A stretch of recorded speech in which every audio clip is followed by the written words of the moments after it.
Yo, what's up, everybody? Welcome back to another episode of the GRP. Back at it on a Thursday, and as you can see, I'm not in my normal area, but that's because I'm out of town for work, unfortunately. But it's all good. It's Thursday, which means I get to go home tomorrow, and yeah, I'm happy about that. I'm ready to get back home and get back to the family and all the good stuff. So hopefully everything's working okay. I had some issues earlier when I did some testing, but then it seemed like everything came together all right. So if you're out there, first of all, drop a like and let me know that you liked the video, or at least just drop it down there to be nice. I know I say it all the time, but it does help the channel, so that'd be cool. But otherwise, what up, Antoine? Hopefully everything sounds good and music's coming through and all that good stuff. Appreciate you, Infinity. Yeah, hold on. Let's see. One chat screen is working, but the other one isn't. Maybe we'll leave it alone and we'll go to this. Okay. Yeah, so we got everything working good, so that's good. I'm glad. No music, Infinity? Oh, crap. Hold on. Let me check something real quick. I hate when that happens. Usually... Okay, let's try the sounds. Here we go. Did you hear that? Uh-oh. What's going on? I got sounds coming from everywhere. Nothing. Oops. Okay. That sucks. Yeah, because that's gonna make oh yeah, my collection of Braves hats. Yeah, man, I got a lot, and I definitely want more. But since the Braves is my team, and I like their hats. That's the thing. And so I just I keep the collection going. But let me see. Yeah, I buy them online mostly. Usually when people ask if I want a gift, I'm like, I'll get just get me a hat. But I have so many that yeah, I get it. It's hard to get me sometimes, but okay, so what's going on? No music means let me check. What am I looking for? Yeah, because I definitely want the music coming through. So basically, yeah, I don't have any background music, but I think they're talking about the okay, I think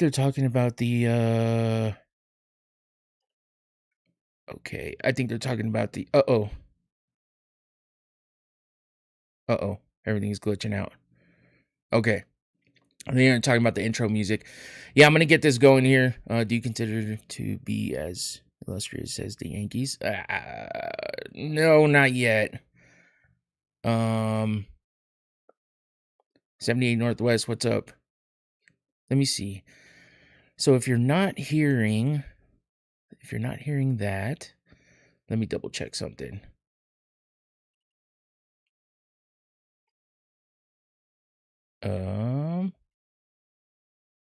Where is it? Oh, there it is. Default. Oh, I think I know what it is. Hold on. I can fix this really quick. I think I know what it is. Usually, what's funny is I actually, what do you call it?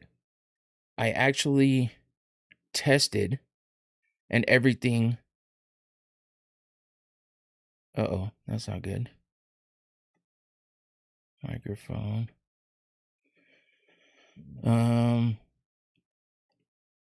Okay. Is that better? Can you hear the mic better now? Because it sounded like the mic was coming from, or it seemed like the mic was coming from the webcam. Maybe that was the problem. Let's see. How's it looking now? I'm trying to get this fixed real quick. I want the show to be good because it's the UFC Freedom 250. It's cleaner. Yeah, I wasn't going off the mic. Let's see if the sounds come through. How's that? Did you hear that one? I'm gonna get this. I just want to make sure everything's good. No sound yet. I know I have a delay, so that kind of sucks. The delay's a little stronger than usual because I'm lucky I'm even streaming right now, honestly, because everything was not good lately. and I'm over here just putting sound effects. Oh, you know what it is? I figured it out. Here we go. I'm good. Run with it. Don't hear sounds. Here it is. Here it is. Fuck! Damn, son. Bruh. Okay. It should be coming through now. I saw what happened. You're going to hear it in just a minute. You dumb motherfucker! That's me. Okay. Let's fucking roll. All right. My bad. My bad. All right. Okay. I got it. I see what happened. Somehow my stream deck got muted. Yeah, so for some dumb reason, I didn't see the big X on the fucking stream deck in the mixer. So here we go. All right, so back to it. Yeah, so we're here ready to go. UFC Freedom 250 happening this week on Sunday. A little clipping on the mic. Oh, yeah, I'm glad you said that because I wondered how it was. So let's turn that down a little bit. Okay. This mic is hard to judge, man, with the with it being USB-C. That's why I like having the mixer better. It seems to be easier to figure out the levels. You know what I mean? Did you buy your setup all one time or one by one? Yo, what's going on? Constantinos? I think that's the name. What's up? Welcome in. Appreciate you for jumping in. Yeah, so I did buy my stuff a little bit at a time. You know what I mean? I kind of upgraded things here and there as I was going through. So yeah, it's a little bit at a time. This mic is the mic I used to use all the time. And then I turned it over to the pod mics because I got XLR set up with a mixer.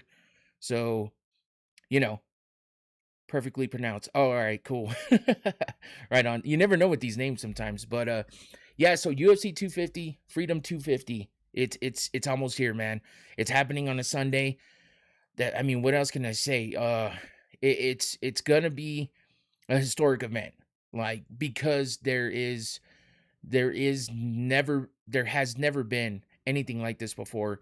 There's never been something on the White House lawn of all places, but an event like this where basically the organization that's putting it up has such just reign over being able to do things with the White House, on the White House lawn, all this stuff. They built an entire structure. And I'll be honest, the only underdogs I'm picking are Daukaus and Gane. Ooh. Lawsuit is nothing, man. The lawsuit is nothing. It ain't going to do anything.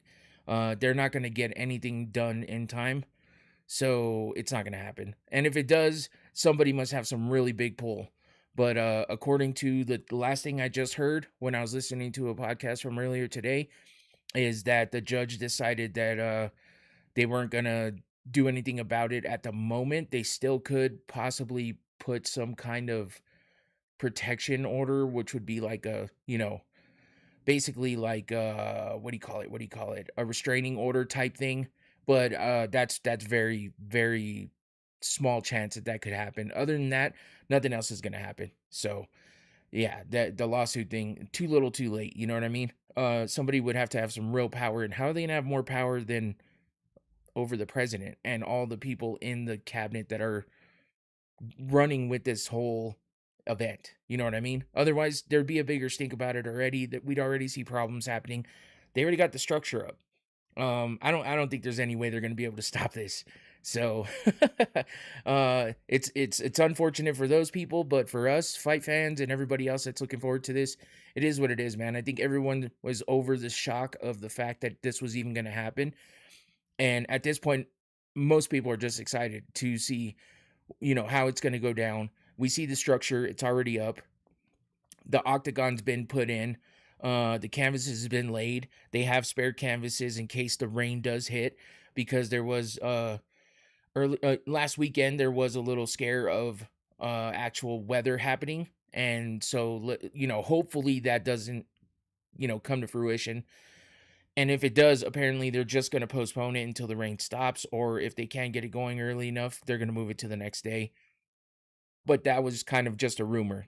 According to Dana White, he said, when you were a kid playing in Little League, when the rain stopped, you went back out and played. Or, if there was lightning, you went inside until it stopped. And then you went back out and played. But listen, Dana White's older. So am I. I remember those days too. But also nowadays, it's like if there's any threat of weather of any sort or lightning, especially, people will find a way to make you go inside and not come back out.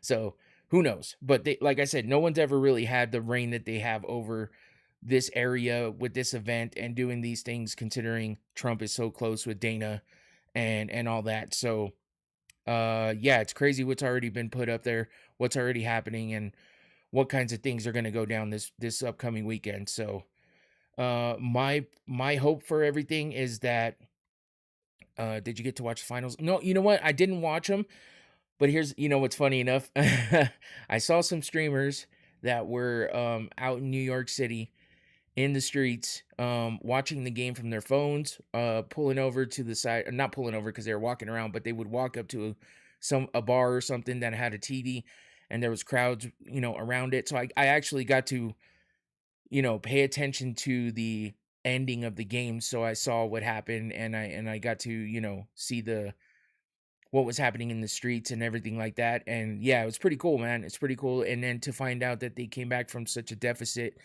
So yeah, New York put on the largest comeback in NBA Finals. Yep. Yeah, that's exactly what I was saying. It's like, it's crazy, man. It's crazy. So props to them just because they haven't done it in so long. I remember when the Red Sox finally won the World Series after being what they said was cursed for so long, and not being able to win or even get to the series most of the time. I was happy for them too, even though I'm not the biggest Red Sox fan. So it's cool to see a team finally get to it. And, I see a lot of these Knicks fans out there that are so happy about it and stuff. But then there's the crazy ones too that are doing dumb shit in the streets where just because somebody's wearing a Spurs jersey, they want to kick their ass. It's like, dude, come on. I saw like 4 or 5 videos of somebody getting jumped just because they had a jersey on. It's like, okay, flip them off and yell at them. Who cares? But don't just grab them because you just want to grab them. Like, let's not do that. That's fucking dumb. If they come across and they're flipping you off and trying to throw shit at you because you're a Knicks fan, I get the retribution, you know what I mean? The retaliation or whatever. But to just do that for the simple fact of doing it, it's like, this is the type of shit that makes things go south. And of course, that's me just being older. I would have probably caused some trouble back in the day, or I don't know though, because I always felt bad. I always felt bad to a certain extent, but I had my fair share of times being a menace as well. So I can't necessarily say I wouldn't have done it, but you know what I mean? I think it's foolish, honestly. Oh yeah, I always tell people we can only witness the history as spectators. It's fun to view the game that way. Yeah, I mean, you're not the one that's it. That's the thing. That's where betting comes into play. People get so overly emotional and dramatic about the fact that they lost money, and it's like, well, you chose to bet that money, so I mean, you can only be mad at yourself. So yeah. Oh yeah, exactly, Antoine. But anyway, yeah, that was some exciting shit. So that the next game is on what, Saturday, I think. I think that's what I heard earlier. So yeah, NBA Finals looking pretty exciting right now.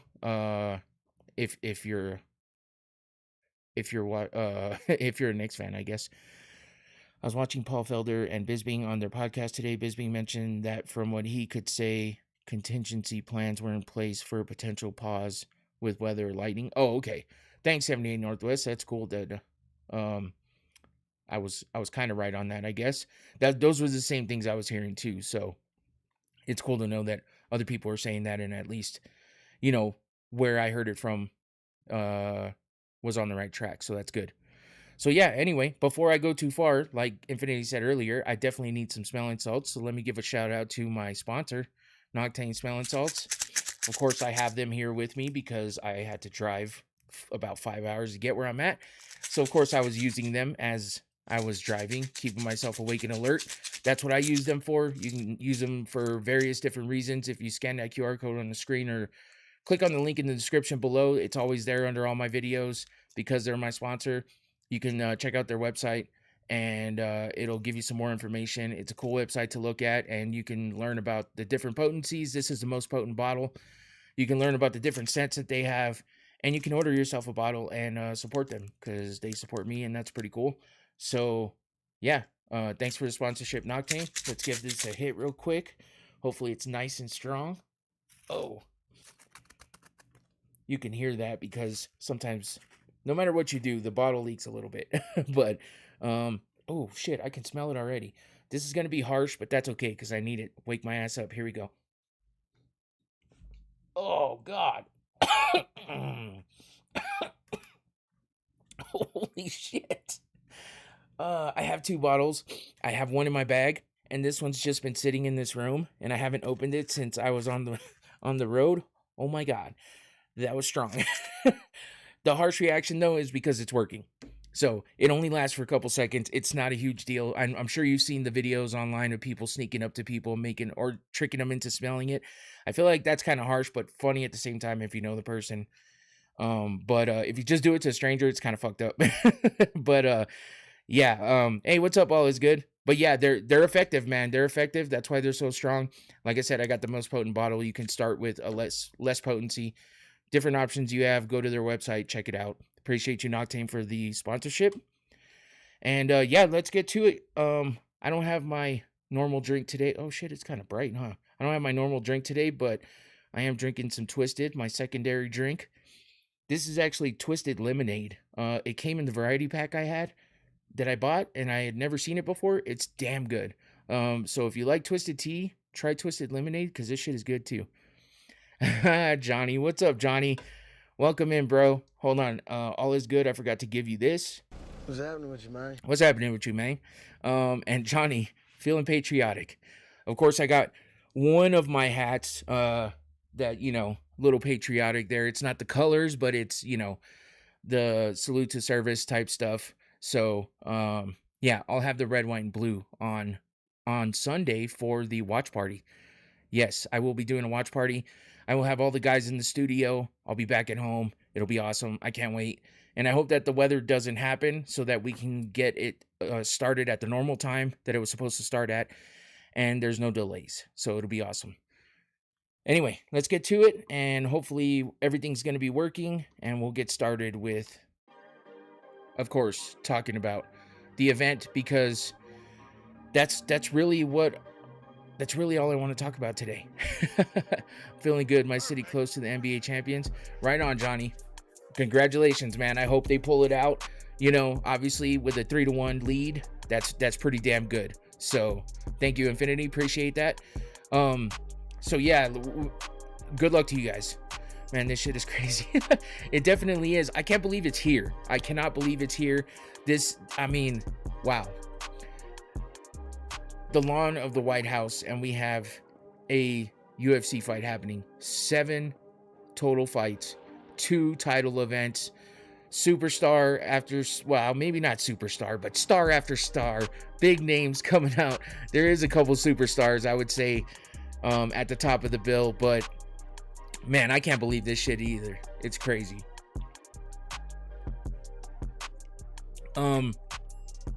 Yeah, man, of course, everybody's talking about this, right? Everybody's talking about, I mean, I've even heard other people that don't usually talk about MMA or the UFC or anything talking about this event. So it's pretty nuts that it's happening, and I'm excited for it because there's some great fights on this card. And as much as people poo-pooed it and talk shit about it, you know, for me at this point in time, if you're still doing that, I don't give a fuck. Because for me, I'm excited. Being an MMA fan, sure, there could have been bigger fights. There could have been other things that happened. There could have been, you know, other matchups. There's always the could have been, but you know, when it comes down to it, it's exciting as hell. And we have this event actually happening. So what else can you do but be happy for it, enjoy it, and let's just wait for it to start and happen. Annie, how you doing, Annie? Welcome in. I don't think I've seen you here before. Appreciate you for jumping in and interacting. Valentina versus Natalia should have been on the event. Maybe so. I feel like they should have probably had I feel like they should have had, you know, at least one women's fight, but I think they planned on having didn't get you this time. Someone's always trying to get me, huh? So yeah, I mean, I think they were planning on having Kayla Harrison on this card, right? To be on this card to probably fight Amanda Nunes. But the problem is that yeah, I was laughing because I thought he said the main event, so then I thought he was trolling. But yeah, I mean, Valentina versus Natalia could have been okay. I feel like the Kayla versus Amanda Nunes would have been the fight to have, and because Kayla's still trying to get over the neck injury, unfortunately that couldn't happen. So but yeah, the early start time is cool, especially on a Sunday. There would have been 3 title fights had it been Kayla and Amanda for sure. My father is my dad. Oh, the Justin Gaethje line's coming out. Yeah, the Justin Gaethje versus Ilia Topuria stuff has been oh my god. How you gonna put your name as a woman and then and then talk about how we're thankful there's no WMMA fights? Yeah.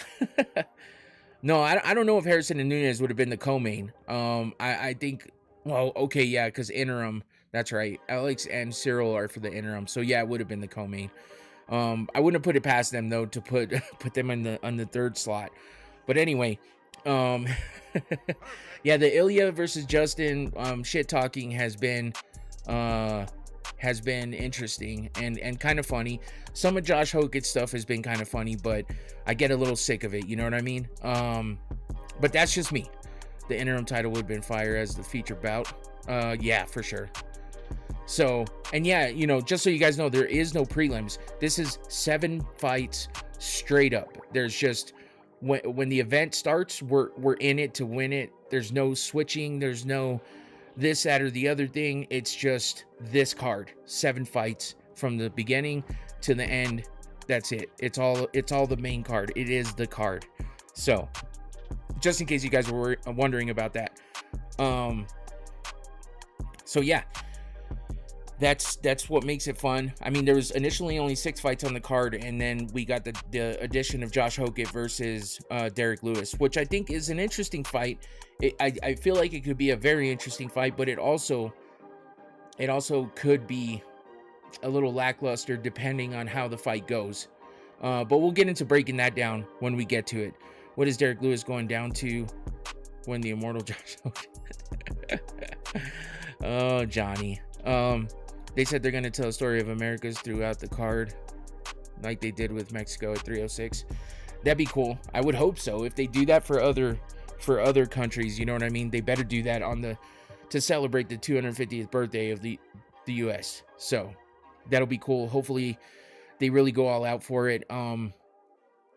Yeah, I think it's going to be a spectacle in the best way possible.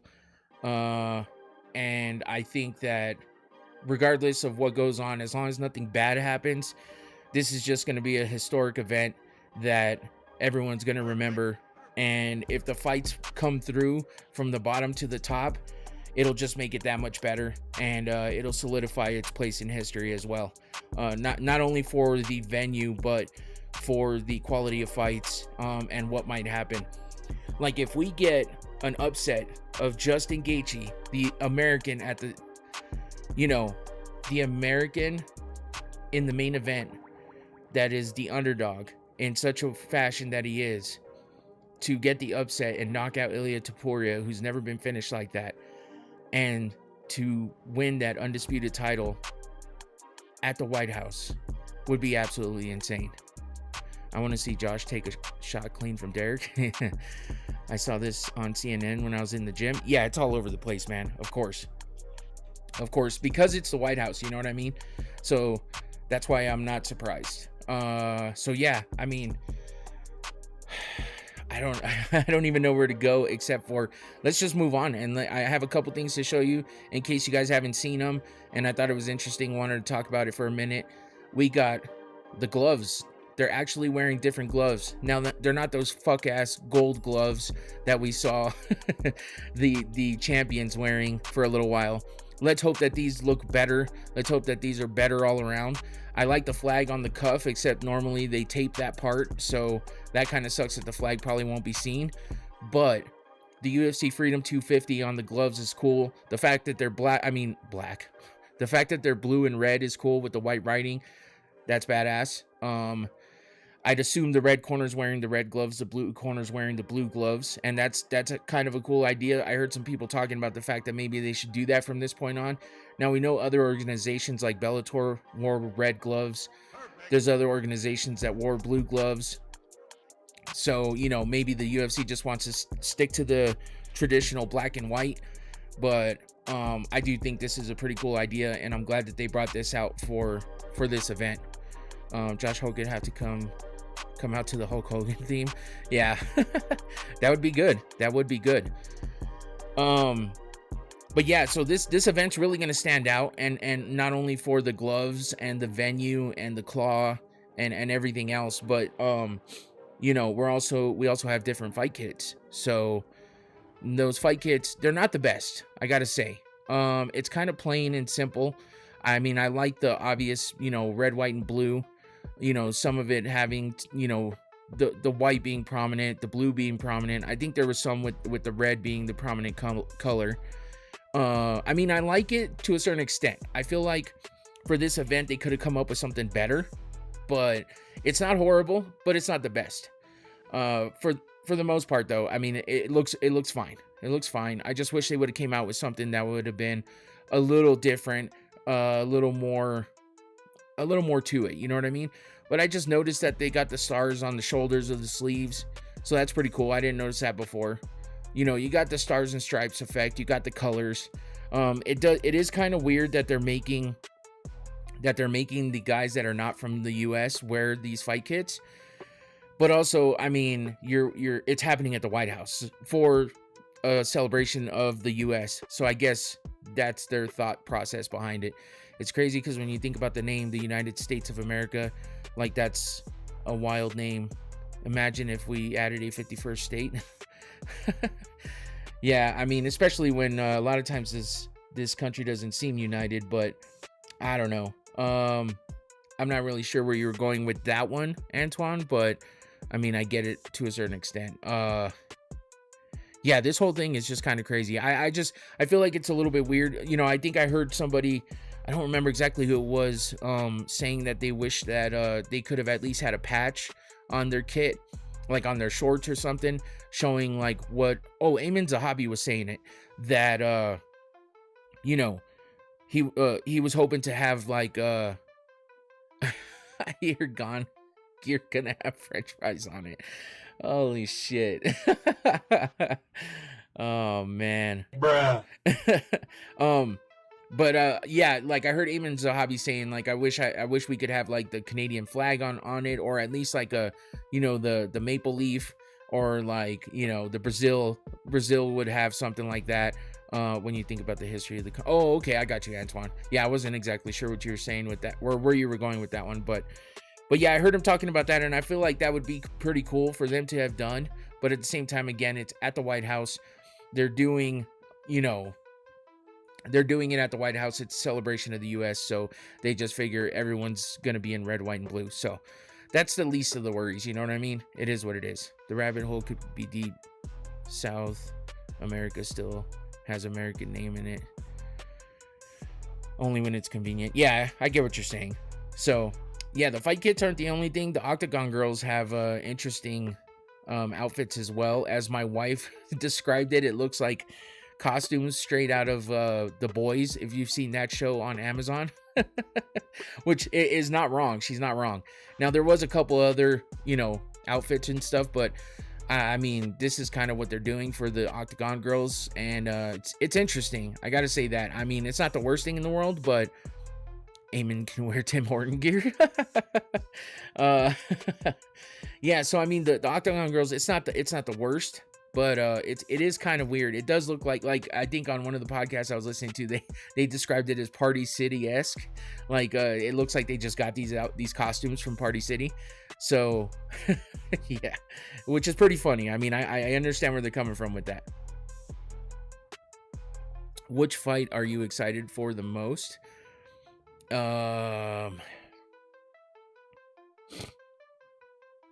Fuck, man, I don't know.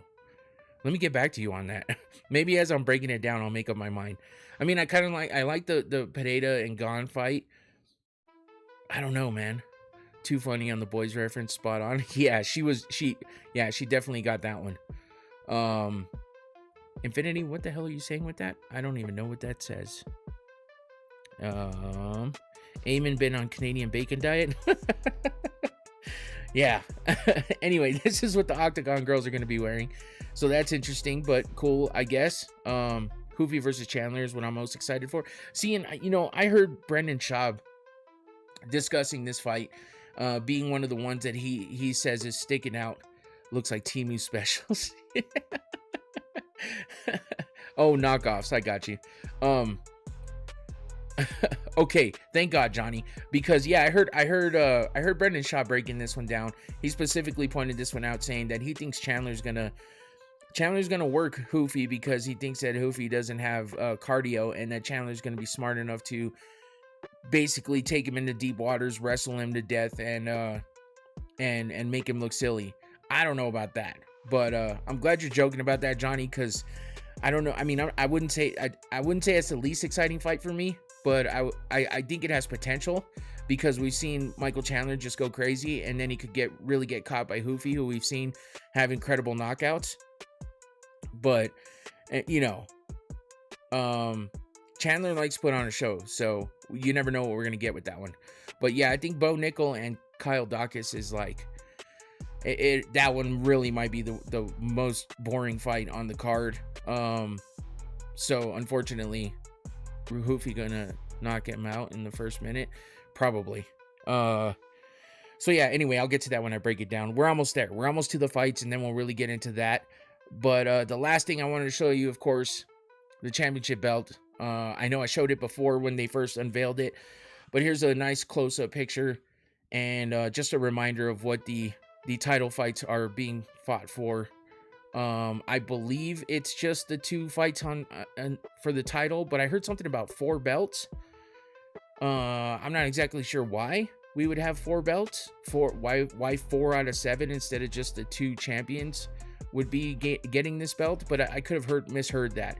Unfortunately, when I'm out of town, I don't get a chance to listen to as cleanly and clearly as I normally do to everything, and I run out of time a lot because yeah, it's just so much going on. But I did hear something about that, so you never know. I guess we'll find out for sure on the night of. So make sure you tune in for that watch party, and we'll learn everything and talk about it as we go. Chump going to fall asleep at the event like he did at the Knicks game. I've never seen him not awake and alert at an MMA fight. Usually because he's right up front. So I think with this event, it's probably not going to be like it was with him at the Knicks event, where he didn't seem to really care. It was almost just being there as a novelty thing, you know what I mean? But anyway, yeah, let's get to the fights, man, because that's the most important part of this whole thing, and I'm excited to talk about them. So, and we get to start off with a banger in the featherweight division, and hopefully you guys appreciate these graphics. I changed it up specifically for this event, and I wanted to kind of showcase the logo that they're putting out there. Obviously when the belts come along, the 2 title fights come, the belt's going to be in there. Excuse me, I got all of a sudden I got the hiccups. But yeah, and then we got the claw with the White House in the background. I think it looks pretty sick. So I changed up the colors, a little more red, white, and bluish. So yeah, I liked it. Hopefully you guys do too. Detailed work. Thank you. All is good. What type of American shirt are you wearing for your watch party? I'm just going to go with, because he's on the card and because I would love to see him knock out Josh Hokit, I'm wearing my Derek Lewis shirt. And that's because it is American themed. Yeah, so I've worn it once before, but I'm going to wear it again. And I have a nice red, white, and blue Braves hat that I'm going to wear as well. So yeah, we'll get the American stuff going, just not too crazy. So yeah, man, I'm looking forward to this one. Like I said, Diego Lopes, my balls is hot. Here you go. My balls was hot. Yeah, so Diego Lopes, I mean, we know that he's gotten so many title shots, right? Now he gets to be the first guy the first fight ever to take place at the White House. Steve Garcia gets to be the first guy to ever step foot in the Octagon at the White House, which is crazy, because he will be coming out first. So, yeah, but I mean, Steve Garcia being the American makes sense, and him just, I feel like people are underestimating what Steve Garcia can do. For me, I'm a fan. I like Steve Garcia, and he fought at 300. Yeah. I like Steve Garcia. I like the way he fights. I like what he's been doing. He's on a 7-fight win streak. He's just quietly been kicking ass. Now Diego Lopes coming off a loss to his second title fight with Volkanovski that he lost, and what's up, Tua? Garcia round 1 finish. I hope so, man. I fucking hope so. How you doing, Tua? Welcome back. But yeah, Diego Lopes, obviously he's a tough opponent. He's been up there fighting for the title, and not all of it was just handed to him. Obviously, he earned a lot of that with his record and the way that he's fought and stuff like that. Indeed, Tua. But when it comes down to it, he's a great fighter, and he has obviously he has a lot of skills, right? I mean, if we look at hold on one second, let me see, because I do not have all my extra monitors. I only have one extra one, so I have to kind of work with what I got. So I'm trying to make it work. But Diego Lopes, 27-8 overall, 6-3 in the UFC, 11-2 KO TKO, 12-0 by sub. That's impressive, because he's got double digits by submission and by KO TKO. He's 4-6 by decision, and he's coming off a loss. We got Steve Garcia, a little bit older at 34, but he's 19-5 overall, 8-2 in the UFC, 15-1 by KO TKO, so that's a damn good number right there. He's 0-1 by sub, so that's a damn shame, because obviously Diego with the 12 submission finishes, that could be a strong spot for him if he gets Garcia to the ground. Garcia's only lost 1 fight by submission, but it is a loss. He doesn't have a win there. So, that's kind of a negative for him. But he's 4-3 by decision, so he's got a better record there, and then obviously way better in the KO TKO column, but maybe not way better. It's only 4 more wins and 1 less loss, but still better nonetheless. So, pretty good even match here. A lot of people just know Diego Lopes' name, obviously, because of the high profile fights he's been involved with, and they should walk out with the troops. Yeah, I feel like that would be awesome. Or like riding a tank. They should parachute in. Holy shit. Yeah, man, I'm sure there's a bunch of people that put out a bunch of ideas, but there's only so much they can do with all the security stuff that they need to have in place at the White House. I heard Diego has been spending time at Oklahoma State College Wrestling. Oof, that could be dangerous, man. But I feel like Diego's one of those guys that will go out there wanting to put on a show. And I think that's probably, that could be a bad thing for him, going up against somebody like Steve Garcia. As you can see, Garcia is a unique striker as well. He's, he's not the most technical striker, but he puts hands on people and he finishes them with that. So that would be interesting too, right? Watching Secret Service walk him out to the cage. I don't think they like to put the Secret Service out there as in a high profile situation like that, but that would be damn interesting for sure. I just realized this says Star Spangled Sun Soaked Fully Twisted. That's hilarious. And it's got the stars and stripes and shit on it. I don't know. Everything's American themed right now. Not even, just coincidentally, actually. You know what? My backup one is red, white, and blue too. I'll pull that out in a minute when I'm done with this. But yeah, I'm excited for this card. I'm excited for this fight, because I think between the two of them, they both put out exciting fights. They're both super, they both put pressure moving forward. And they both like to get in there and really trade.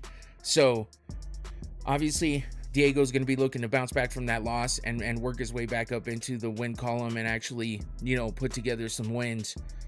But Garcia's looking to really come out and put a stamp on everything that he's done in the past and make himself noticed.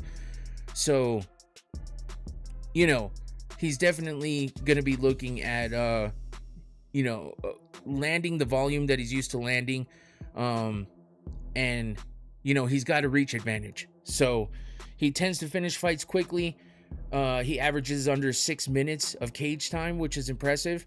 And Lopes absorbs a lot of shots. So he gets in chaotic exchanges, and he brings obviously a great grappling game. It's dangerous, and we've seen what he can do with the submission game and the grappling.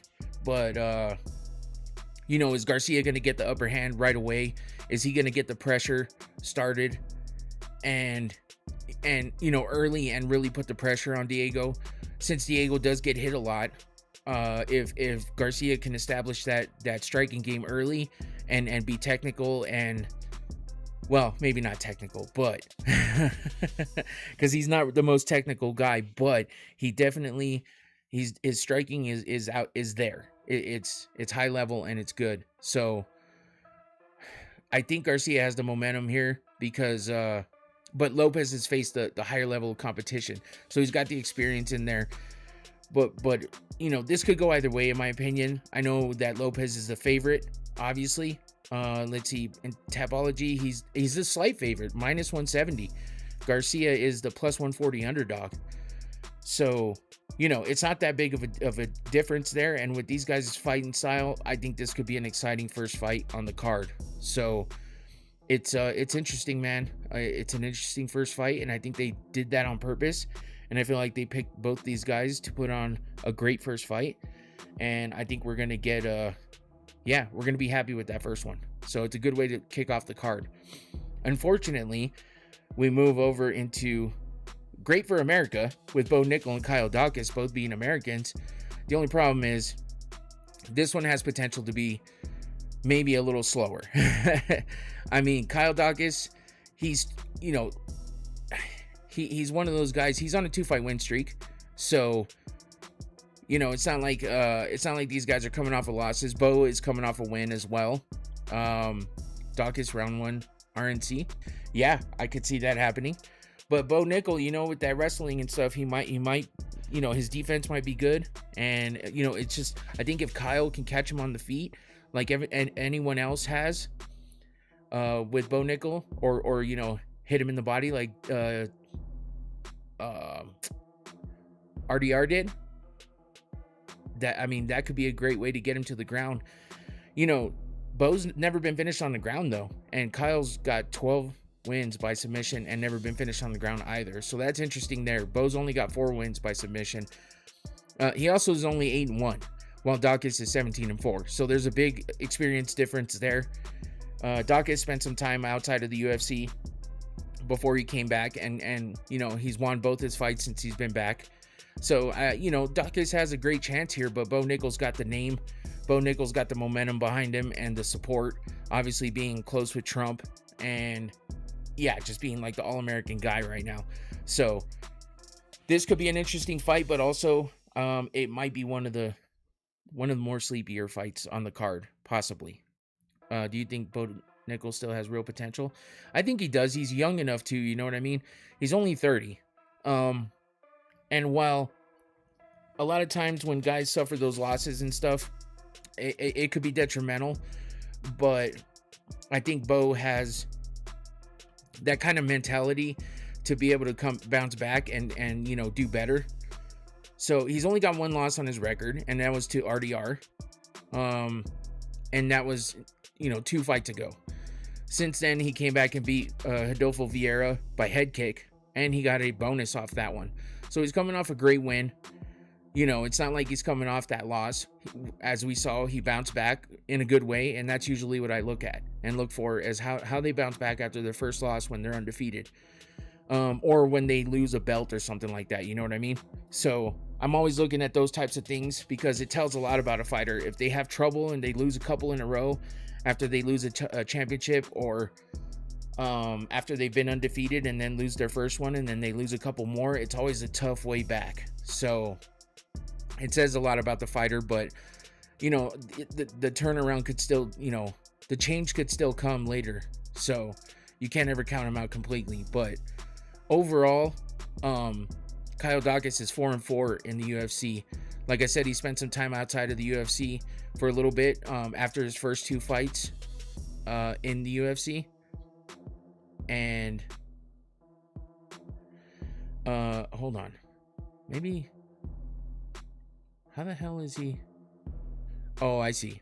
Yeah, so anyway, spent some time outside of the UFC, won a title in CFFC, defended it a couple times even, and then he came back and won a first round, 43 seconds into the first round. He beat Ciryl Pereira back in August of 2025, got the performance of the night bonus in his first fight back, and then he beat GM3 Gerald Mearshart by Darce choke in the first round back in November of last year.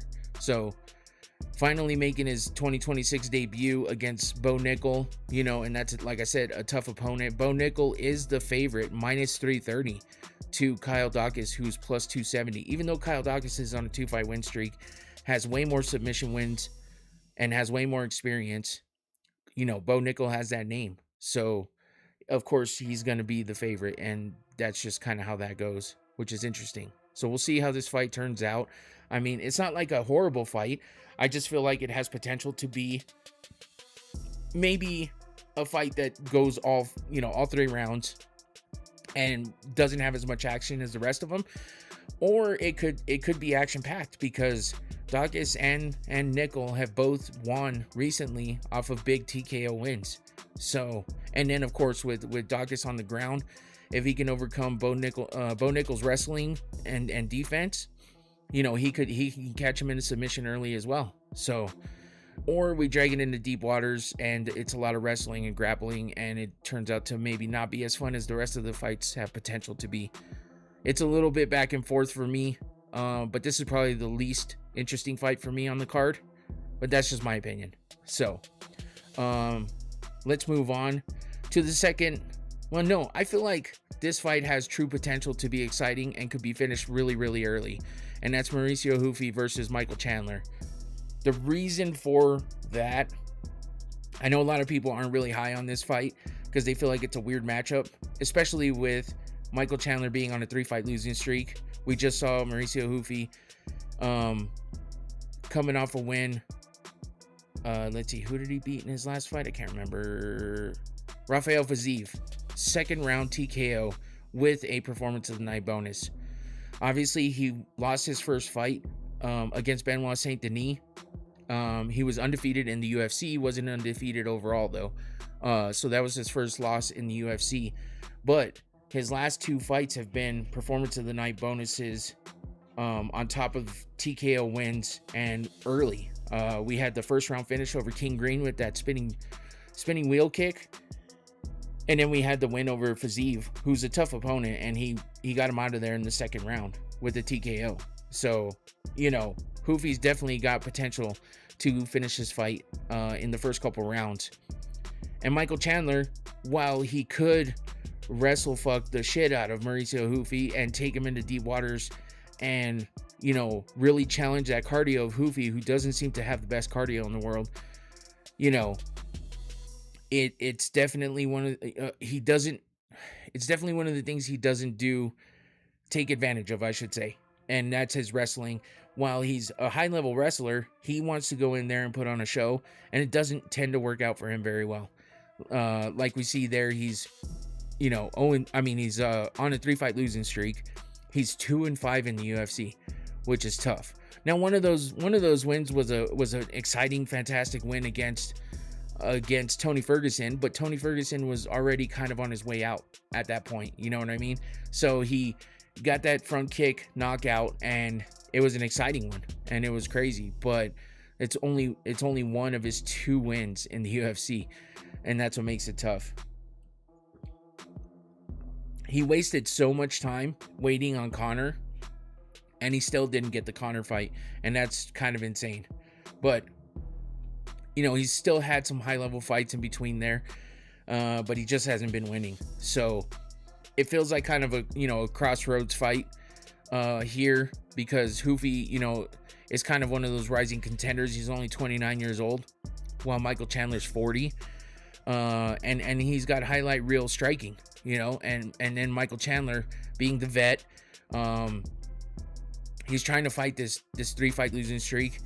It seems like he's still got some gas left in the tank, but you never know. You never know when it comes to fighting a guy like Ruffy, who is younger and can be explosive, and we've seen him with the big highlight reel knockouts. So, oh man, it's got potential to be chaotic, but it also has potential to be maybe a little bit boring.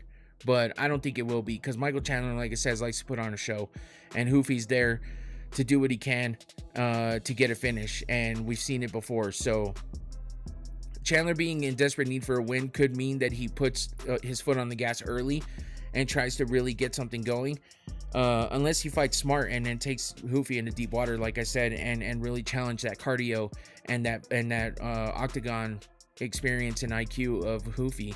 Because a lot of his fights have been kind of early finishes. He's got some decision wins in there, but most of them, since his first loss in his career, he's only had one decision. Sorry. He's only had one decision, and everything else is a finish, mostly by TKO with a couple subs mixed in there. So, yeah, that's what he goes out there and looks for. He's got bonuses, including his first fight in the UFC. He got a bonus. He got that bonus against King Green. He got the bonus against Fiziev in his last fight.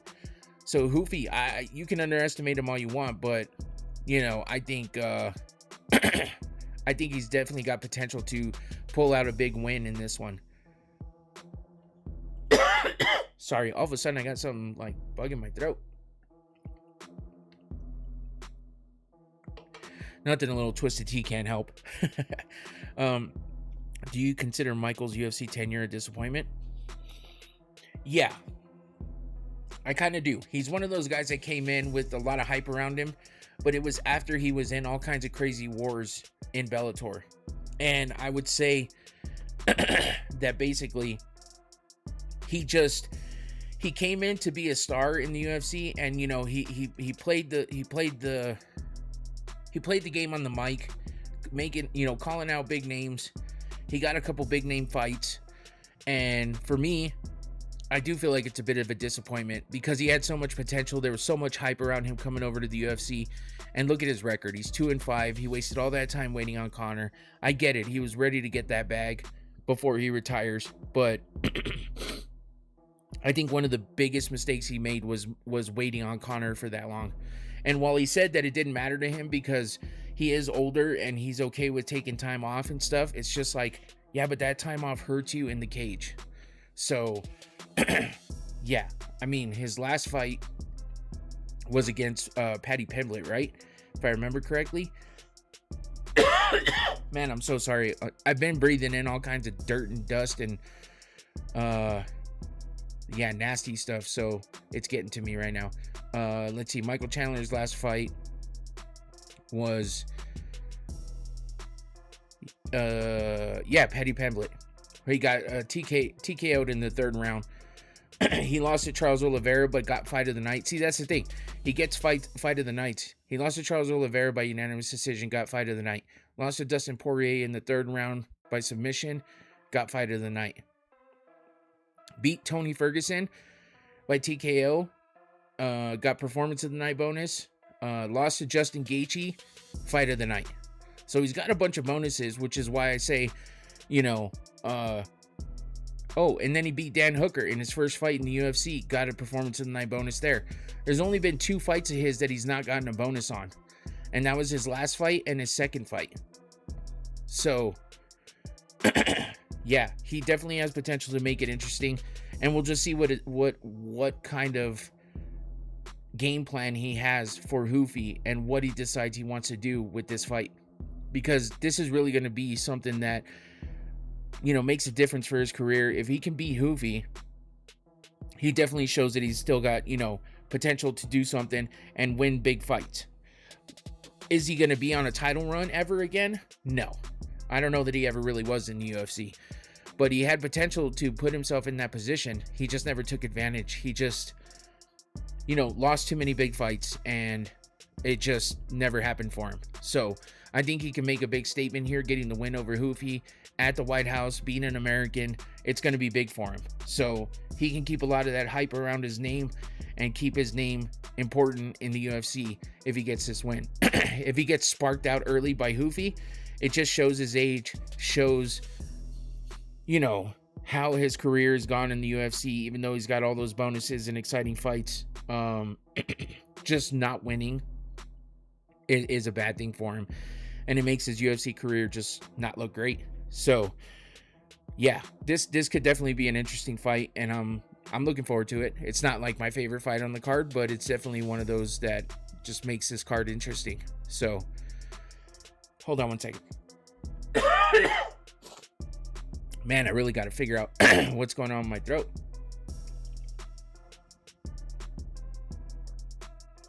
Okay, moving on. Josh Hokit versus the Black Beast, Derrick Lewis.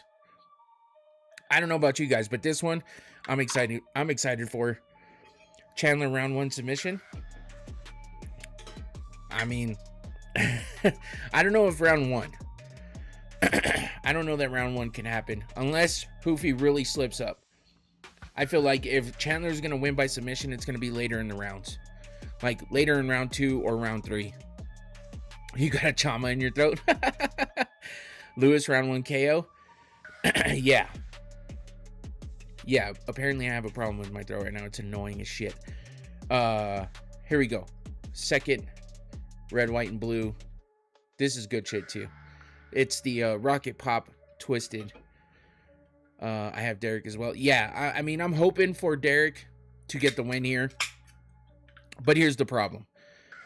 Chandler will force his game. I mean, I would hope so. That's the smart thing for him to do. But he likes too much to go out there and put on a show. And that's to his detriment. And that's why he's lost so many fights, I feel like. Because look what he did with Paddy Pimblett. You know what I mean? He's over there fucking around and laughing and like carrying him around and shit. It's like, dude, what are you doing? What are you doing? Like, get to fighting.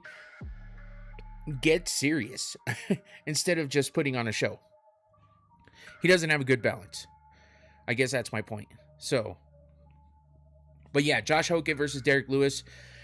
The problem with this fight is that Josh Hokit is a good wrestler and Derrick Lewis is not. He doesn't have good wrestling defense. We see how he gets frustrated and when he can't implement his game plan and can't do what he wants to do in the cage. The second he gets pushed back from that, it's over. Now, there has been the time in the past with Volkov, I think. Yeah, not Pavlovich, it was Volkov. Where he was getting beat for like 2.5 rounds. Or maybe at the end of the second. I can't even remember which one it was. But he basically was getting beat the entire time. He looked like shit. But he was hanging in there for some reason. And he came back in the, in the last part of the round and got the win. Let's see, I'm trying to go back and find. Yeah, it was Volkov. Round 3, 4 minutes and 49 seconds into the third round. And he gets the win by TKO and just sleeps Volkov, which is crazy. After being beaten for 2, almost 3 full rounds. He's got a lot of bonuses. And that's because he obviously goes out there and gets after it, right? He's got a 1, 2, 3, 4, 5, 6, 7, 8 bonuses throughout his career, which is crazy. His last one was against Marcus Rogerio de Lima. He got TKO in the first round, 33 seconds in. Let's see. His last fight, though, he lost to Waldo Cortez Acosta. TKO. Basically, Acosta just came out swinging early and, frustrated Derrick Lewis in the first round and pretty much made Derrick Lewis look bad. So I hope the members of Congress walk out the fight. Oh, man. You do have a lot of good ideas, but unfortunately none of it's going to happen. I'm so sorry for the clearing of the throat, man. It's just so annoying. It's almost like I'm sick again. I have had some sinus stuff, but it's been super windy here. It's really dusty here. and I'm working at a place where there's a lot of coal, like coal dust. So unfortunately, a lot of the areas I'm working in is covered in that shit, even if we're inside. So I walk out of there with like black hands from all the dust. I'm breathing all that shit in. So yeah, I'm just having issues. So I apologize. Anyway, Josh Hokit, it's crazy because his accolades that could put him in the Hall of Fame. Are you talking about Lewis? Yeah, definitely. I mean, look at that record, 29-13. I hope AOC. I don't think that's gonna happen. That's for damn sure. But yeah, I mean, if you look, 29-13 for Derek Lewis, 20-11 in the UFC, double digits in in losses kind of sucks, but we've seen big wins out of him. Oh, I got you, Antoine. He's 1-2 by submission and 4-3 by decision. 24 wins by KO TKO and 8 losses. Now, Josh Hokit, undefeated. 9-0, 3-0 in the UFC, 5-0 by KO TKO, 3-0 by sub, 1-0 by decision. He's on a 3-fight win streak, technically a 9-fight win streak. I only count the ones in the UFC though. So that's the thing. You know, he hasn't been finished ever. He's never lost a fight at all. He's only had one go to decision. And most of his wins have come by KO TKO, but not by much over sub. So, yeah. Derek Lewis has, you know, he's 41 and Hokit's 28. Former NFL football player. And a really good wrestler. He's explosive. And regardless of how he is outside of the cage, he's been great in the cage. He had that war with Curtis Blades in his last fight. We saw him be durable. We saw him take the damage as well as hand it out. And that was just a crazy ass fight. I don't see Derek Lewis getting into a fight like that. Blades versus Hokit become a classic on the night it happened. It sure did.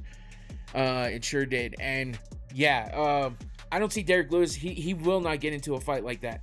I don't see it happening.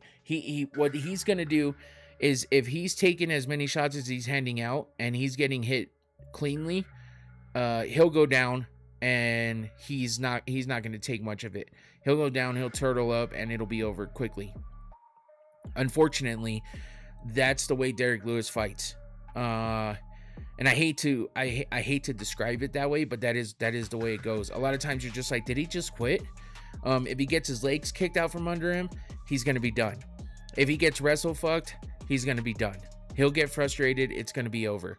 And then he'll talk about how he ate ribs before he got out there and had to take a shit, or he, hasn't been getting any from his wife, or his balls was hot, too much so to get through the fight. I don't even know, man. There's so many things that he could say. Is Derek Bardo? I don't think so, but who knows? Who knows, Tua? Yeah, man, there was that one time where he went out there and he was eating ribs right before he went out to the cage, which is crazy work. Derek Lewis, so he's a fucking character in a different way than Josh Hokit is. And that is, he's just got like dry humor, but it's hilarious. And the things that he comes out saying, obviously, we know the famous line, one of the many. My balls was hot. But, where's Ronda Rousey's fine ass at? Who do you want next in your next fight? And he says, I need to take some time off. So I want my wife next. You're saying Curtis is a different animal than Lewis? Nah, man, you're right, though. Yeah, because Curtis obviously stood in there and traded with Hokit and pork or beef ribs. No clue, man. I would assume probably pork, but I don't know. Yeah, we saw what Curtis Blades did. He took all that punishment as much as he handed it out to Hokit. So how many times have you seen Derek Lewis get into a firefight like that? A back and forth crazy fight. We haven't seen it. We've seen him get dominated by Volkov and then come back in the last seconds and get a knockout. Or we see him get overwhelmed and frustrated and he basically quits. I hate to say it that way again because I am a Derek Lewis fan, but that's how it goes with him. It's hard to deny it. It's the truth. Which one is better in your opinion? Out of these two, I think Hokit's just starting. So He's obviously looks better because he's younger. The kind of fights he's been involved with, the finishes, the record, the undefeated record, but he doesn't have that many fights. He doesn't even have double-digit fights yet. So it's hard to say. You got Derek Lewis, who has shown us all the crazy stuff he can do, the one-punch knockout power, you know, the long career, but he's older now. So if he can catch Hokit early, he's gonna win. But Hokit we saw Hokit take all those shots from Curtis Blades. Now, do I think Derek Lewis hits harder than Curtis Blades? 100%. So that's the thing. That's the difference. Josh Hokit can take all those shots from Curtis Blades, but can he take one or two really big shots with the power of Derek Lewis? I don't know about that. I don't know. I don't think Curtis Blades hits nearly as hard as Derek Lewis. But the durability and the chin that Hokit showed in that fight was fucking impressive. But also, that didn't happen that long ago. So how much is that going to come into play when you think about Hokit and the fact that he's now coming back and fighting this quickly after such a war? You know, let me take a look at when that Hokit fight was with Blades. That was in April, bro. April 11th. It's only going to be April, May, June. It's only going to be 2 months from the time that he got into that war with Curtis Blades. I hope they both take off their trunks. Damn, Tua. Hey, no Diddy, man. No Diddy. But I could definitely see if this turns out to be one of those. It's going to be interesting after the fight's over, depending on how it goes. Because if for some reason Hokit finishes Derek Lewis early, Lewis will probably be pissed. But Hokit might engage in something, try to do something funny with Lewis, and he either might not have it or engage with him, and then we could have some shenanigans happening after, like possibly both of them taking their shorts off. Derek Lewis damn near showed us everything under his shorts after that last time he won. We got a full moon, and he damn near, you know, pulled his piece out too. So, like, if he wins this fight, I don't know, man. It's going to be crazy. But also, what the fuck is Josh Hokit going to do? Especially in this press conference. You know, there was rumors going around about Josh Hokit not even being allowed to go to the press conference. That is not true. Just rumors. He'll be there. But, like, last time he got kicked out because he wouldn't shut the fuck up, and he was starting shit with Ilia. He was starting shit with Poatan. And with Pereira being there again, and Ilia being there again, and Hokit being there again, obviously, because this was, you know, the first time they had a press conference for this event. With all them being there again, what's going to happen this time? We already saw, you know, Hokit kind of run across Pereira and talk shit to him already. Pereira paid him no mind. Just kind of said, fucking, who's that guy? It's like a gnat. He just said whatever. And Hokit's over there talking mad shit, calling him a pussy. And, you know, playing his games. So maybe one day they'll fight, but I think it just depends on what happens here. But there's still potential, you know. I don't think Pereira is going to go back down to light heavyweight, but you never know. This is his first fight in heavyweight, so you think they'll make Alex versus Josh if Alex loses and Josh wins? That's a possibility. That's a possibility. If Pereira wins, obviously he's not going to get a fight. Hokit's not going to get the fight unless something happens with Aspinall and he's out of there. I don't see them pushing Hokit that quickly to get the title fight, but you never know. Maybe that's why he's trying to cause all this beef, so that they say, hey, there's a storyline here. Aspinall's not coming back for whatever reason. So yeah, maybe they'll make the fight with him and Hokit if the bad blood keeps up. That's a good point. But if definitely if Alex loses and Hokit wins, I could see it being made then, even more so.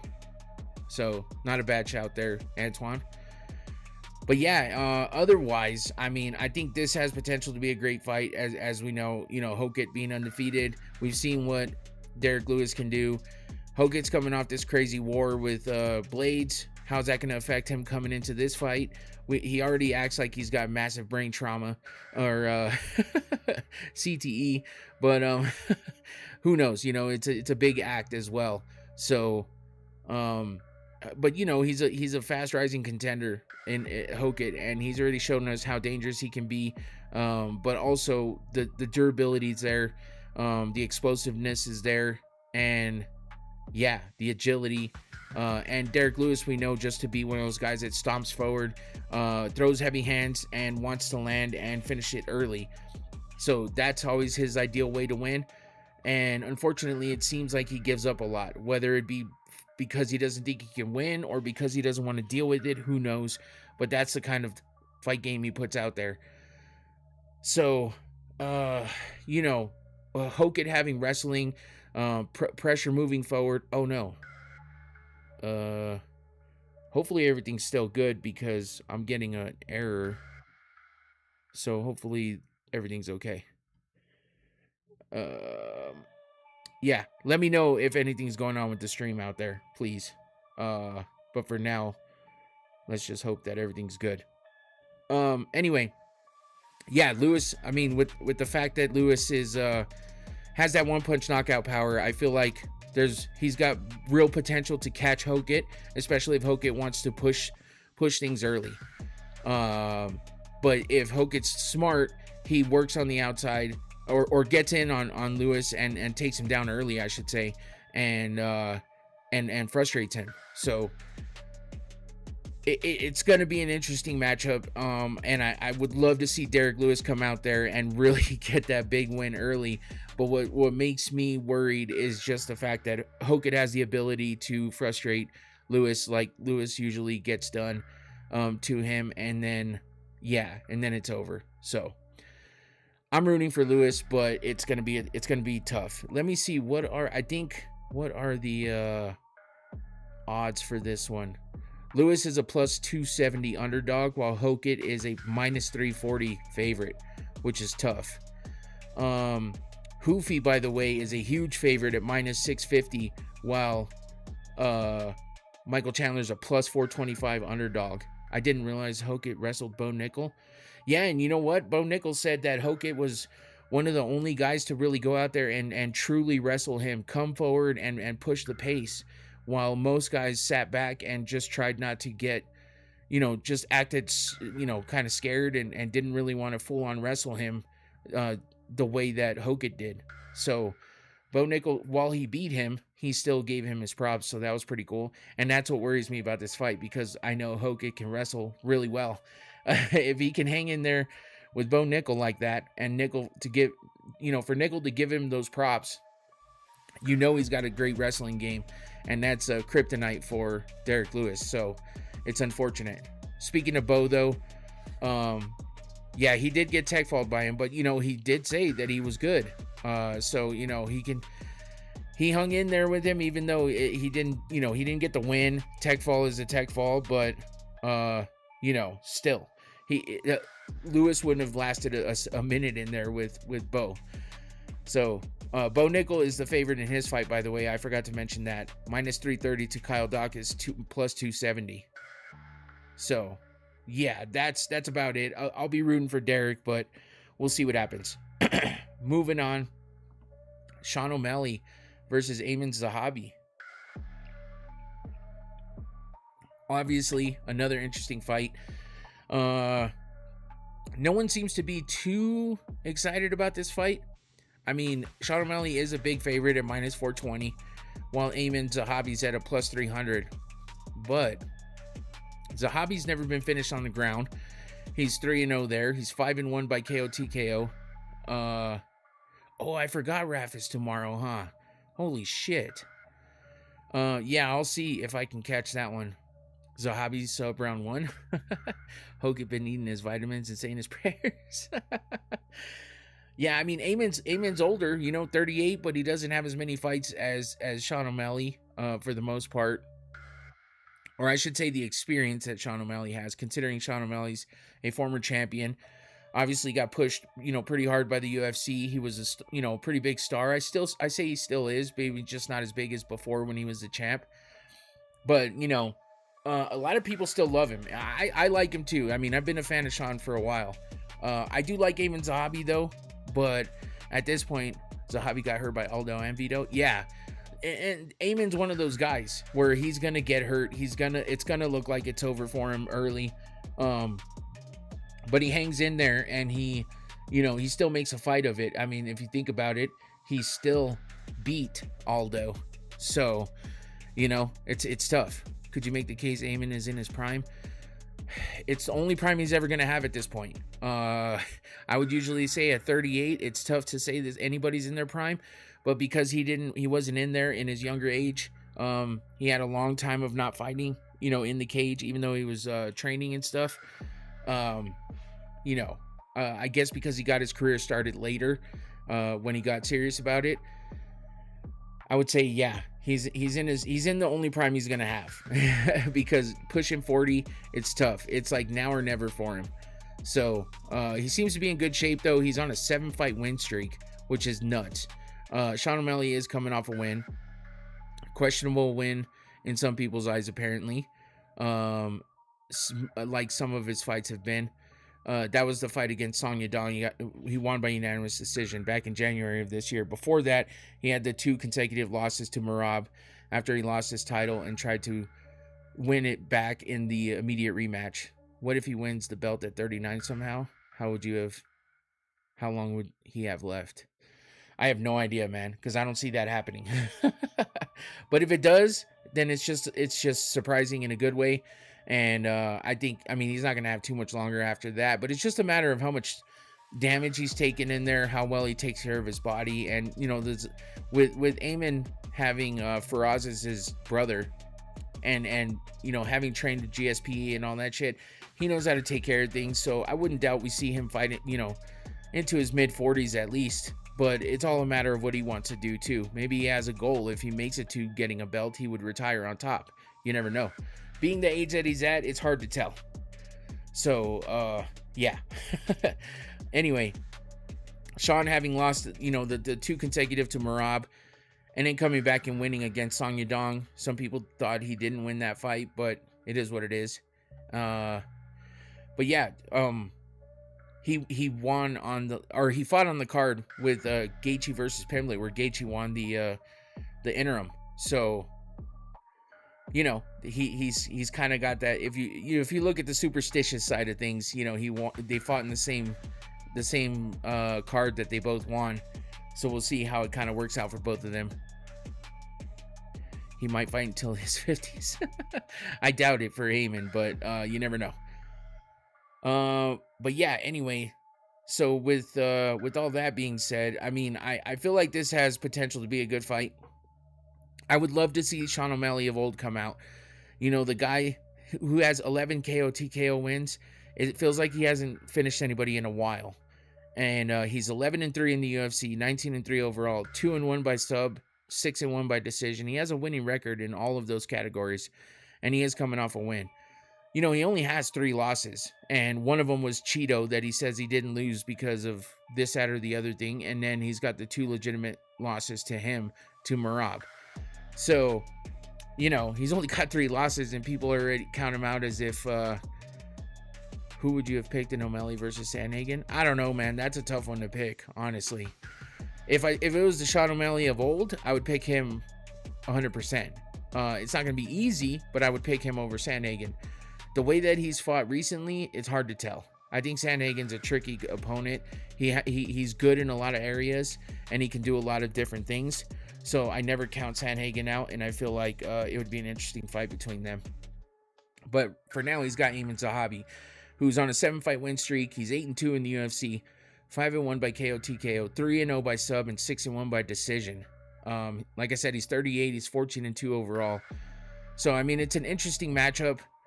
And of course, Sean is the favorite because former champion and all that, bigger name. But we remember that knee to Cheeto by Sean. He needs to bring out some more stuff like that. He just hasn't seemed to be that dynamic striker that he used to be. Corey would beat Sean. Corey wrestling would be too much. I mean, I get that, but also, like I said, if it was the Sean of old, I feel like Sean would overwhelm Corey enough to, maybe look like he could. Not every winning streak is great. No, I get that. I get that for sure. But when you see somebody with a 7-fight win streak, it's hard to, it's hard to just overlook that. So, and that's what Amen has. He's on a 7-fight win streak. The strength of schedule is different, though. You know what I mean? And that's kind of what Johnny's talking about. Now, if you look at Amen's 7-fight win streak, Draco Rodriguez, TKO with a bonus. Ricky Tercios, decision. Aori Queenling, TKO first round. Javid Bashrat, decision. Pedro Munoz, decision. Jose Aldo, decision. Marlon Vera, decision. Split decision at that.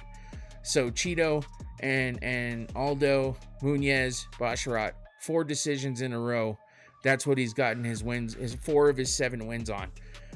So, I mean, it was obviously impressive to see him get the win over Aldo. And that, people hated him for that, but, and then he comes back and beats Marlon Vera as well. But Vera, being on that, Vera's just been on a bad streak. And I don't know when he's going to be able to get out of that kind of bad luck streak that he's been on. But, Cheeto is on a 4-fight losing streak since he fought Sean O'Malley for the title. He lost to Davison Figueiredo, lost to Amen Zahabi, and then lost to David Martinez. So, yeah, Cheeto's on a rough streak right now, while Zahabi, Vito won that fight. Well, regardless, it was a split decision, and it was a loss for him. So, while I can understand you saying that, it was close enough for them to give it to Amen. So, that still puts Amen on a 7-fight win streak. He got the win regardless. So it's tough. It's tough because he's on a big win streak and that keeps him going. And he's beaten big names like Aldo, Vera, Munoz. But other than that, the strength of schedule is absolutely nothing in comparison when you look at Sean O'Malley's strength of schedule. Looking at the numbers, strength of schedule wise for Tapology, Sean O'Malley's at a 75, Amen Zahabi's at a 28. That kind of says everything. A prime Aldo would have finished him 100%. 100%. Is Cheeto still UFC caliber to you? I think so. I just think he had a rough patch. But, man, at 4, I had Aldo winning that fight. No, I get it, man. I mean, I'm just stating facts here, man. And that is that they gave the fight to fucking Amen. Period. There's not much I can do about that. So, I'm just going with what happened and what the outcome was. It's not that I disagree with you guys, because I feel like Aldo probably edged that one out, but it was a close fight. Fluffy Hernandez was on a winning streak and lost to Strickland. I know. It's okay. People lose winning streaks. It's all right. People get out of losing streaks. I'm only stating the fact that he has a 7-fight win streak and it's motivation. Those guys get motivated when they're on a win streak like that. So that's what makes it a little bit dangerous for somebody like Sean O'Malley, who hasn't really been himself since he lost it to Merab. So I'm looking for I'm looking at Cheeto in that picture. I'm looking for Sean O'Malley to come out with the iconic walkout. You know what I mean? Feeling good, being the O'Malley of old, with the big strikes, taking advantage, cutting the angles, and landing the big shots. We saw the one-punch knockout power back in the day. We saw the big knees. We saw the kicks. Him showing off with the dribbles and the jump shots after knocking people out, the walk-offs. That's the Sean O'Malley I miss. But he hasn't been that guy in a while. So can Amen Zahabi take advantage of that? That's the question. Has Amen Zahabi's 7-fight win streak, is it valid? Does it not matter so much because he hasn't beaten the biggest names except for the last 3? Those are the questions that come up when you fight somebody at the level of, Sean O'Malley, who is a former champion. Sean was motivated after seeing Cheeto and Aldo hurt by him. Yeah, I mean, the thing is though, you can see that all day and say that I could do that to him too, but are you going to go out there and do it? And Sean hasn't really gone out there and done those types of things in the recent past. So that's what I'm worried about with Sean. I'm rooting for Sean, don't get me wrong. I like Amen, but 7-fight win streak is valid as fuck. 100%. That's what I'm saying. I'm stating the fact, but I also think that 7-fight win streak, it is something to think about. It motivates the fighter that's on that win streak. And on top of that, even though it might not be a big strength of schedule with the opponents that he's fought, he still is on that win streak. And his last 3 opponents were tough opponents. And of course, his last fight was a split decision that was really close, and a lot of people think it should have gone the other way. But he still got the win, and the streak is still there. So I don't know how else to say that. I understand people hate on it and think that it's not valid or whatever, but, you know, what else can I say except he's on a 7-fight win streak. So I'm just stating the fact. And it's something to think about, especially if you're gonna bet on this. You got to worry about things like that sometimes. Zahabi round 1 sub. I mean, it could happen too. I feel like Sean's gonna put up a great fight at least. But I am kind of rooting for Sean. So I feel like he's got more experience in there, being a former champion. The 7-fight win streak might not mean shit if Sean comes out there looking like the champion that he once was. So I mean, Zahabi's kind of a counter fighter too. Well, you know, Sean is, I wouldn't say Sean goes chasing after people. You know, I guess Zahabi, I worry about Zahabi's chin. Yeah, I guess so. I guess Zahabi's gotten a little more aggressive lately, willing to trade, you know, a little more than he used to. But I think O'Malley he's way more tactical, you know what I mean? He's got speed and he's got the length, and he's got a diversity of strikes. So has Aimon really come across somebody like Sean? If Sean's at the top of his game and comes out, you know, revitalized and ready to really, you know, capitalize on his last win after losing 2 in a row, then he might have a fire up under his ass that he's ready to go with. So can Zahabi extend that win streak and get a win over a big name like Sean O'Malley, a former champion? Or will O'Malley come out and remind everyone why he was a champion at one point in time and the fact that he's back ready to become a champion again? Those are the big questions that are waiting to be answered for Sunday. Sunday. Zahabi going to end up like Eddie Wineland? Oh my God. Imagine that. Imagine that. Because then it would be another American getting a big win against, you know, a Canadian of all things. But yeah, that would be an insane way to finish that fight. So that's the kind of Sean O'Malley I want to see come back out. But who knows? All right, let's move on. We've got the co-main event next, and that's Alex Pereira versus Ciryl Gane. Now, I've heard a lot of things about this fight. I've heard a lot of different perspectives on this fight. The biggest thing is okay, Alex Pereira is going for a 3rd championship in a 3rd division, but it's not a full championship. It's not an undisputed championship fight. It's an interim championship fight. That does make a difference.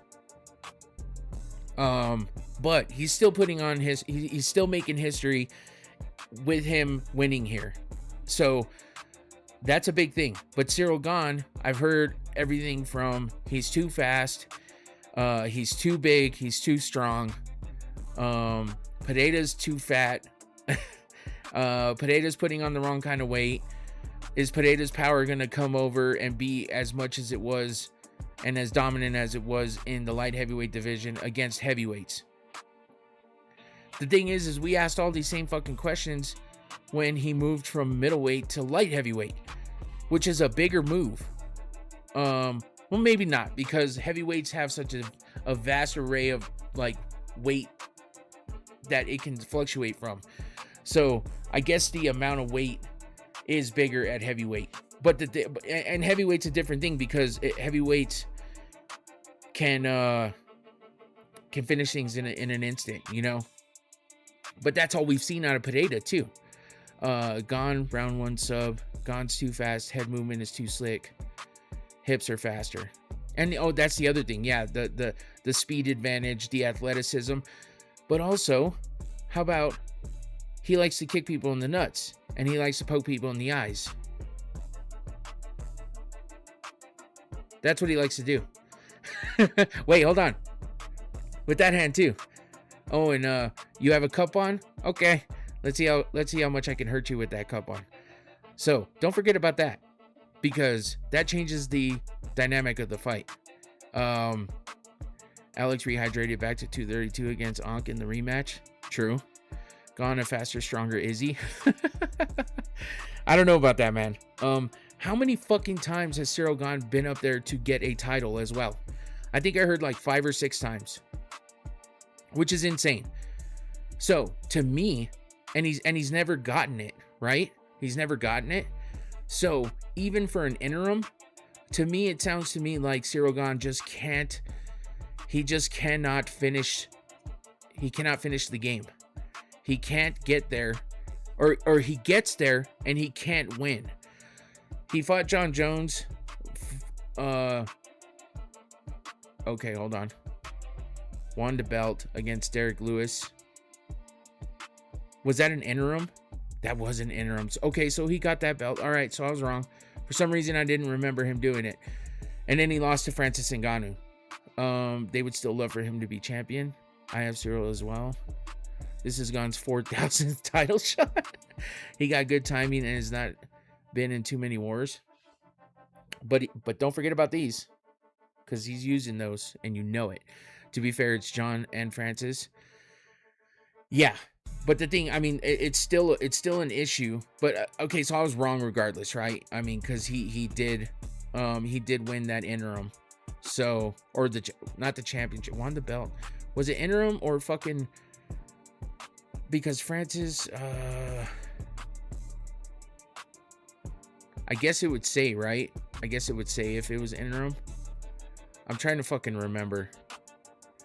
Ty dropped him and had success with leg kicks against Gane. Yes. And he almost won at 270. He went for the heel hook. True. Yes. Volkov got robbed.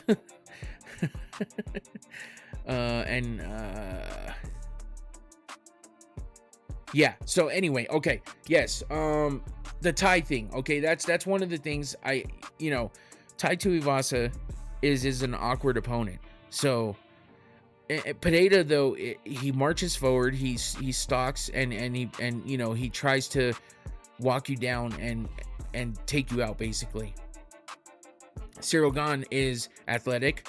Okay, I know Antoine put up the argument about, how good he did against Aspinall in the few minutes we saw of them. And it's a legitimate argument. I get that. But the thing is I didn't think we saw enough. And just because Ciryl Gane can do that in the beginning, he could also crumble in the end and get beat. We've seen it happen before.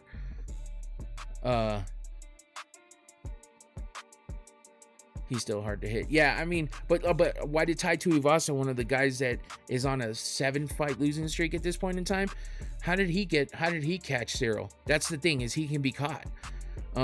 He can be caught, and if you get caught by Alex Pereira, especially at heavyweight, ain't no way you're not going to sleep. You know what I mean? He had an off day against Ankalaev. Look at what he did to Ankalaev in the last fight. I mean, he barely grazed him, knocked him down, and then fucking just elbowed the shit out of him until he couldn't handle it anymore. Now, I'm not saying that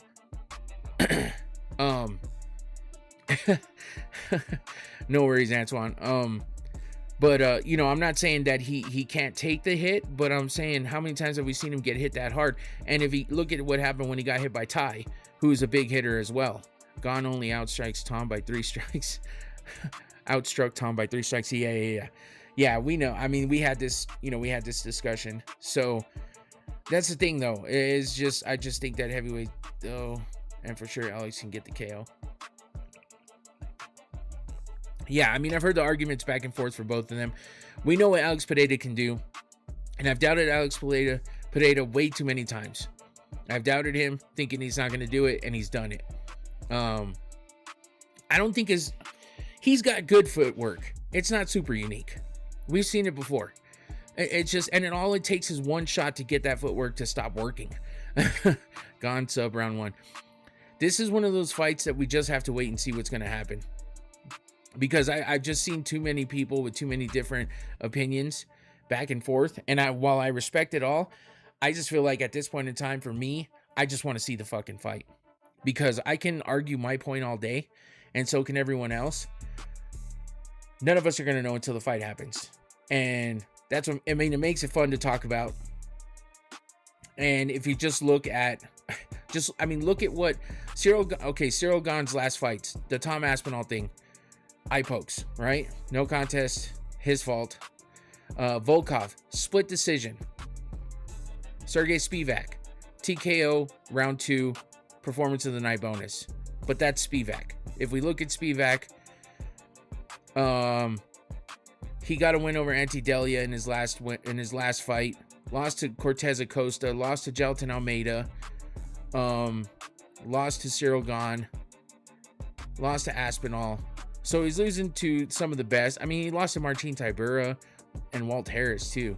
So, I mean, Spivak's, I mean, he's like middle tier guy, I guess. Alex gonna kick the shit out of Gane's lead leg. Yes. And that's what I think is going to help stop Cyryl's speed. I think he's going to take away that speed by kicking those legs. And we've seen Cyryl's legs get kicked before. And not to mention, yes, I know Ciryl Gane has great kicks as well. But, I mean, Pineda's one of the best at checking those kicks and hurting you in the midst of checking. So, I'm just saying, Alex is a beast. And while we've seen him lose, it's been few and far between. And his last loss obviously was kind of a, I don't want to say a fluke, but it was definitely just a very bad off night for him. So, I don't know. I just think with everything that he's done, he beat, Jan Blachowicz, Yuri Prohaska twice, Jamal Hill, Khalil Roundtree, Magomed Ankalaev, multiple time champion, win or lose, he's become a champion in every division he's been in. And I would say, even if he doesn't become champion this time, I think he's going to come back and be a champion still. It was more so impressive that he stuffed that takedown. I'm interested in see. Oh, yeah. So, I mean, and he obviously he's seen the takedown stuff with Ankalaev. But overall, Gane has never been finished on the feet. He's 8-0. 3-1 by sub and 4-1 by decision. He's on a 2-fight win streak. He's 10-2 in the UFC, and what was I gonna say? Oh, Pineda is 11-1 by KO TKO, 10-2 in the UFC, 0-1 by sub. So that's a negative for him there, because he's never gotten a win by submission, and he's been subbed once. It's only once though. While Gane, has submission skills, but he's only 3-1. So yeah, it's just, Sergey Spivak and Volkov were his last 2 fights that he won, and then the fight with Aspinall. It was only 4 minutes and 30 seconds of the first round. Alex beat Izzy, and Izzy moves around better than Gane. There you go. I get that too, but Izzy also beat him, so that's the argument for that one. The Israel in the last round, though, Izzy was winning that fight 4-1. Alex is gonna lose. Gane is too good. Okay. Yeah, I get it, man. I get it. And you know what? It's going to be weird to see Pineda lose. How is he going to lose, though? You know what I mean? Glover said it himself. And Ciryl moves well for heavyweight. That's the thing. Yeah, I understand. I understand all of it. Pineda is one of those guys that spoils these kinds of things. So, a lot of people said that Yuri's the way his unique striking ability, the things that he could do could beat Pineda, and he lost to him twice. You know what I mean? There's just, it's a lot, man. There's a lot there. That's what makes this one of the interesting fights, because there's so many people on both sides of the coin. Right now, it's nearly even, minus 110 for Pineda, minus 115 for Ciryl Gane. So it's a pick'em fight at this point, which is why everyone has a different opinion on it.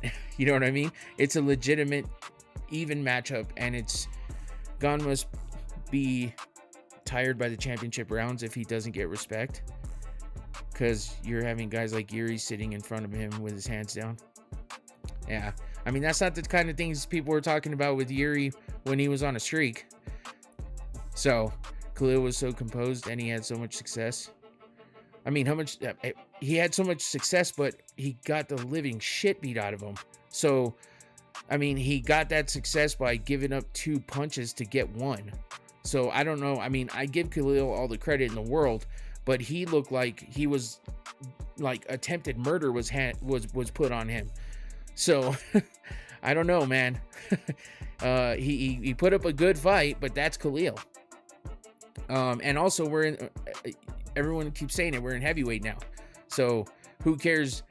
I mean, who cares? If you want to talk about people who had success against him, I mean, look, Tai Tuivasa, 7-fight losing streak. He was doing very well against Ciryl Gane, and he dropped him. So, I mean, if you wanna go on certain aspects of certain things, then to me, Ciryl Gane's gonna get beat easily by Pereira. If you want to talk about the 1 or 2 off things that have happened, you know what I mean? Do you think Gane will take the fight to the ground? I think that if he's smart, yes. But I don't know that that's really his game. I think that he's able to fight in the ground. I don't know that that's where he wants it to be. But that's Khalil being tired and like sitting in front of him. I mean, you start the fight in front of each other. So no matter what, you're in front of each other. You know what I mean? Like there's always a counter argument for everything. And I just feel like trying to, for me, like I get tired of even trying to prove my point. You know what I mean? My point's not any better than yours. It's just, you know, I mean, I have a rebuttal. You know what I mean? Like everybody lost because they were just sitting in front of him. Everyone stands in front of everyone else. And Ciryl Gane, he's been beat. I mean, look how quickly Jon Jones beat him. He made Ciryl Gane again. He made him look like shit, and everyone's gonna say that's because that's Jon Jones. He's the GOAT. I get it, but the problem is he fucking big broed him. You know what I mean? Alex Pereira is that guy that can do some shit like that. So you know, it just, if you want to harp on the bad parts, yeah, there's something on both sides. That's the thing. I mean, they have similar records. It's 13-3 for Pereira. Ciryl Gane's 13-2. So if you think Ciryl Gane's that much better just because he's the natural heavyweight and he's only got 1 less loss but the same amount of wins, I don't know, man. Most of these matchups should be way different then. So yeah, Volkov beat him. The judges were high.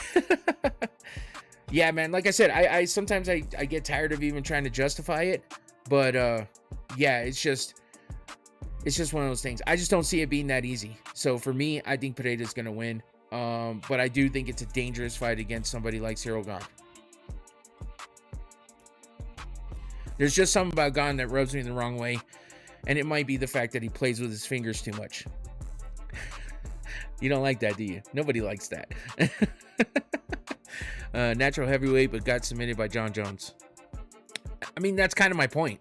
You know what I mean? That's kind of my point. Everyone forgets Jon Jones came from the same place that Alex Pereira is coming from. Everyone said Jon Jones was fat and out of shape and gaining the weight the wrong way, and also saying he's a beast. He looks like he's on steroids, blah, blah, blah. You know, all this shit about Jon, and then he comes in and fucking just bitches out Ciryl Gane. Like, come on. And then he beats the former heavyweight champion in Stipe Miocic. So, you know, it's a similar situation. And Alex Pereira so far has been on a crazy rampage, winning 2 championships in 2 different divisions, same as Jon Jones did, except now he's going for a 3rd. And that's what makes it interesting, and that's what makes it, you know, worthwhile for me. And like I said before, I've doubted Alex Pereira so much at this point that I can't do it anymore. So for me, I'm going with Alex Pereira. Damn, I didn't realize what time it was. I'm going off on all these fights. It's all good, though. Thanks for hanging in there with me, guys. Thank you for the back and forth as well. I like the interactions. Don't take any of my demeanor in any which way too negatively. It's just, so I'm just going back and forth too.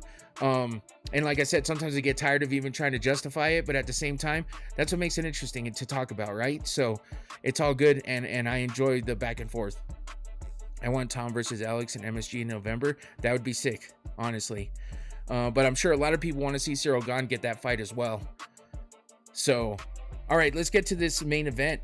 And yeah, I mean, there's plenty to talk about here as well. We got the lightweight championship bout to unify the belts. We got the interim champion Justin Gaethje versus the undisputed champion Ilia Topuria. Finally, after beating Charles Oliveira in his last fight and winning that belt, he gets in there to finally defend against the interim champion Justin Gaethje. It's been a minute since June of last year that Ilia has fought, so it's been over a year. He had all the outside stuff happening, nasty divorce, stuff like that. And stop yelling at us. Am I yelling? Shit, my bad. Yeah, so I mean, how is Ilia gonna? My dad is my father. Oh shit. Here we go again. Ilia coming in at 9-0, right? Undefeated. 9-0 in the UFC, 17-0 overall. And also another multiple division champion. What would be bigger to you, Justin becoming champion or defeating Ilia? What do you mean? That's two in the same, right? Because if Justin beats Ilia, then he becomes champion. So it's the same thing. To me, I mean, unless I'm misunderstanding what you're saying, but for me, I think it would be a huge deal if Justin Gaethje wins. Everyone's gonna call it a fluke, though. The best thing for Justin to do, this is kind of half joking, half not, right? The best thing for Justin to do is if he gets that win, just retire. Just retire. You know what I'm saying? Like, retire on top, bro. You're 37 years old. You made your way to this spot where, I mean, I never thought that he would actually get there.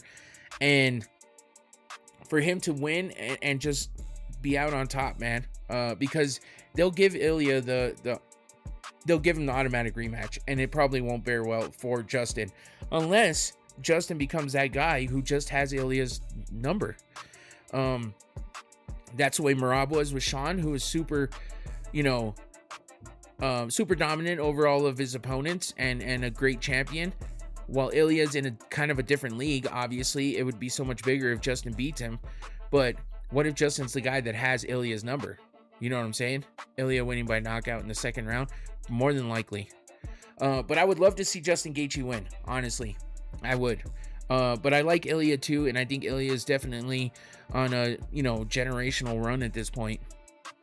But how much is that outside shit going to affect him? This is the first time he's fought since all of that stuff was happening.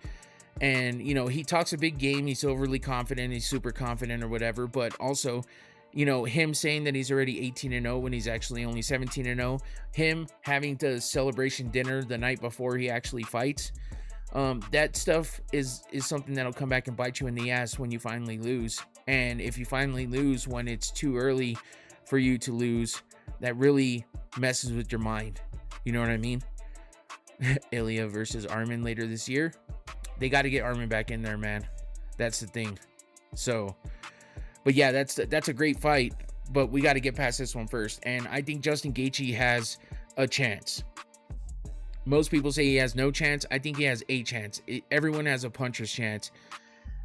And Justin punches hard. So for me, of course, I don't, not that I, Justin's father poked the bear. Yeah. I don't think that, it's not that I have a lot of confidence in Justin Gaethje winning, but I would love to see him win, especially being the underdog in the way that he is. So, at this point, Ilia is a minus 675 favorite, while Justin is a plus 425 underdog. I've seen it even bigger in other spots. I've heard of it being a bigger gap. So it's tough, man. It's tough to try to go for Justin. But for me, he's an Arizona guy too. So I'm kind of rooting for him. No, I meant like what would be crazier thing, the fact that he just beat Ilia, or the fact that he won the belt after multiple attempts. Okay. That's kind of what I thought you meant, but I didn't know. I mean, to me, they're both so... It's probably bigger that he beat Ilia, because he could, you know, technically, I mean, he's got the interim belt, so I just think that it's a bigger feat for him to have beaten somebody like Ilia, who's undefeated, has so much hype around him, multiple division champion, all that shit, all the hype around Ilia. It's kind of like, you know, back in the day beating Conor, you know. And yeah, facts, he did the same thing with Charles having the dinner beforehand. Yeah, I hear Justin Gear going to have the following: my father is my oh shit, another one.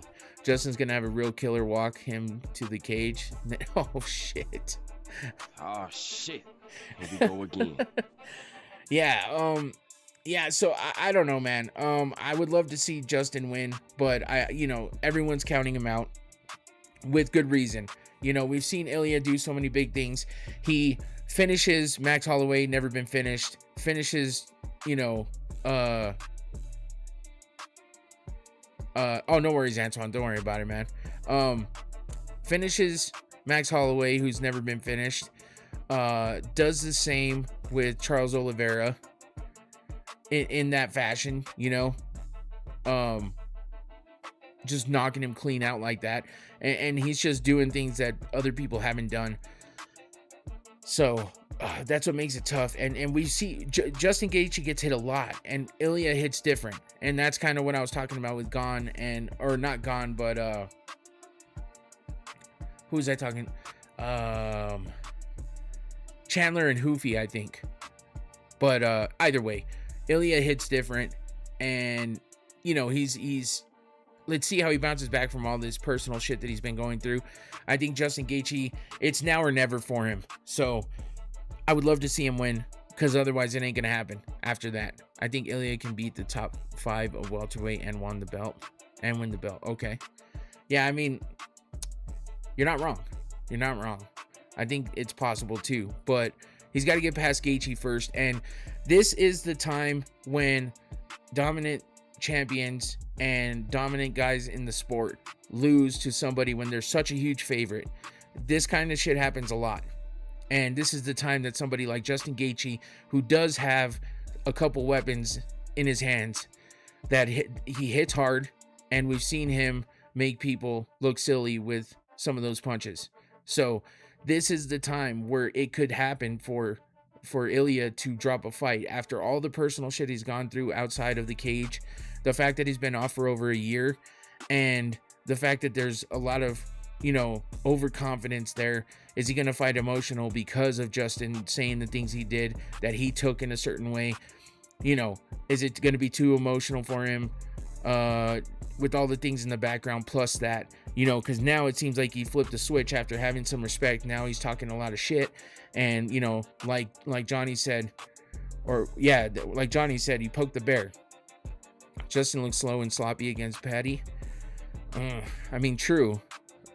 I don't know about, but that's Justin's style. He kind of looks sloppy all the time, but he hits people with big punches, and he puts them out.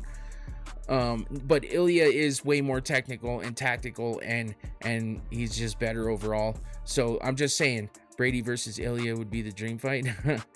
Yeah, maybe. But I'm just saying, if Justin got this win, at least it would make me look good in my decision in picking him over Ilia.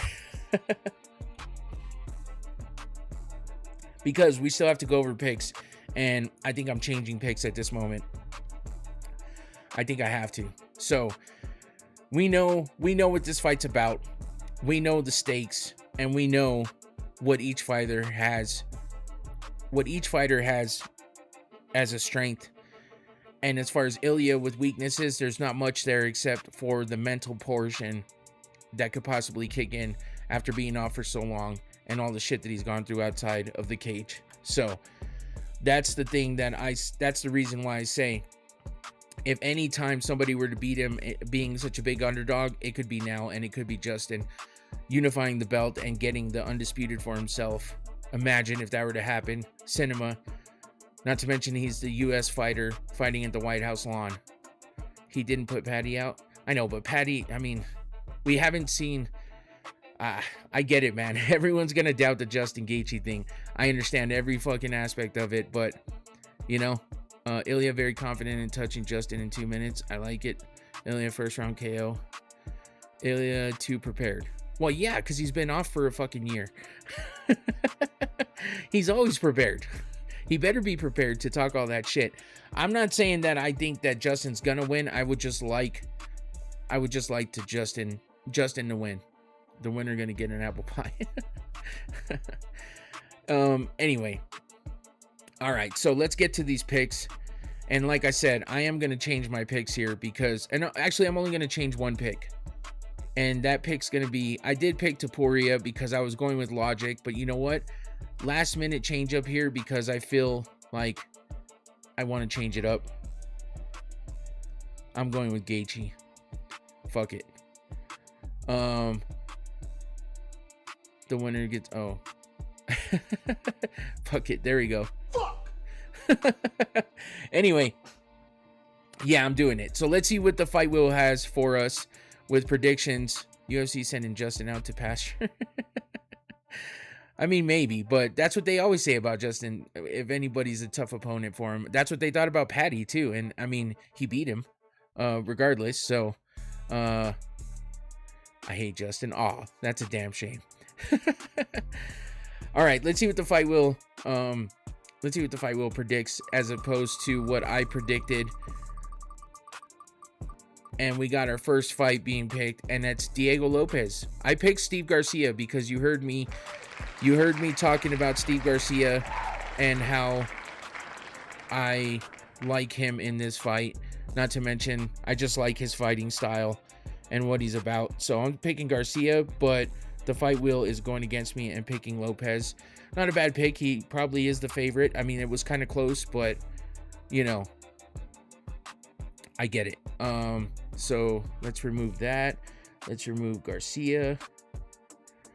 And let's see what's next for the Fight Wheel predictions for UFC Freedom 250. 7 fights total. We got 1 down, 6 to go. Sean O'Malley to beat Eamon Zahabi. That's what I have as well.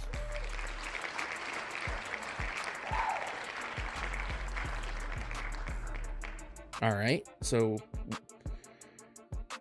far only one is different. Let's get Eamon Zahabi out of there. All right, next pick.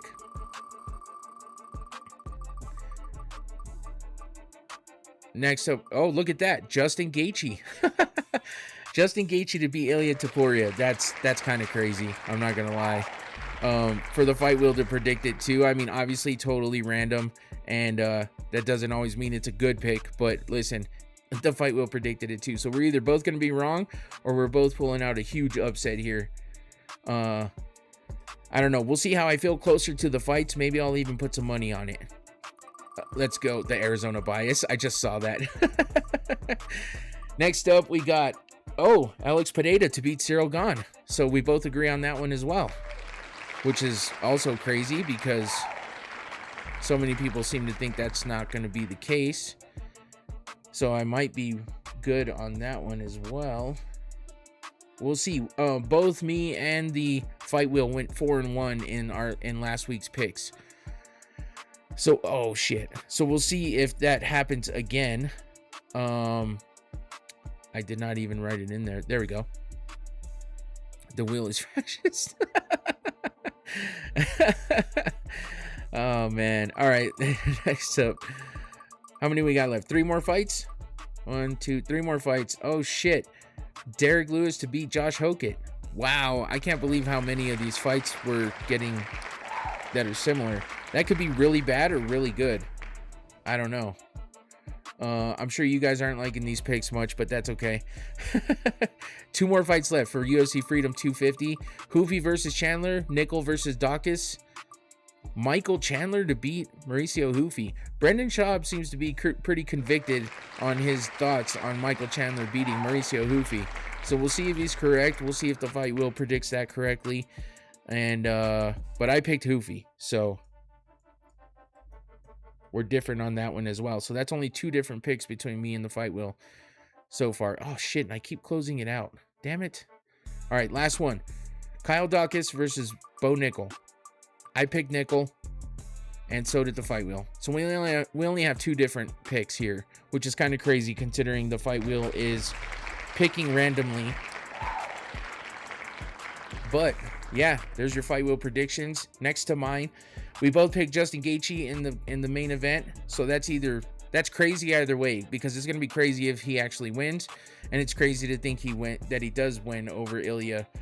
But we both picked it. Alex Pereira to beat Ciryl Gane, Sean O'Malley to beat Eamon Zahabi, Derek Lewis to beat Josh Hokit. All those are the same picks for us.